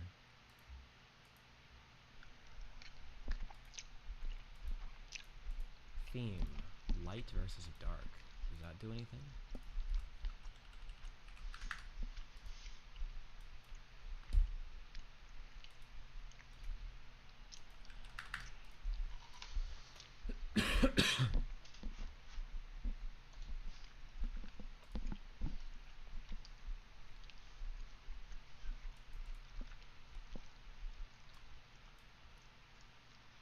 Holy shit, that doesn't do anything. Oh, no, the text needs to be...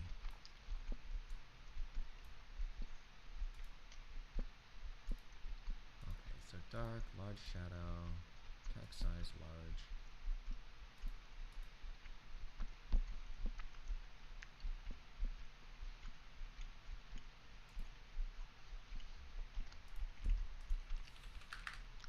I feel like if there was a, let's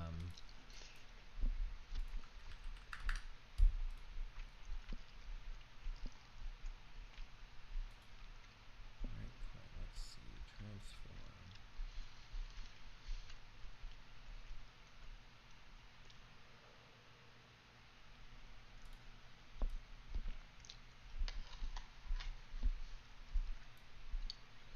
You know what? I know what. I do know what. Hold on. Alright, let's do 720.